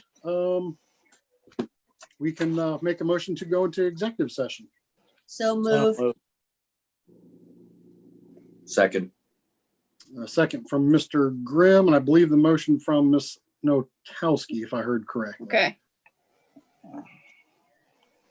All right.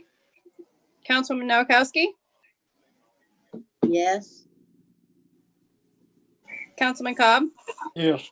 Councilwoman Eggleston, Yes. Vice Mayor Cook, Yes.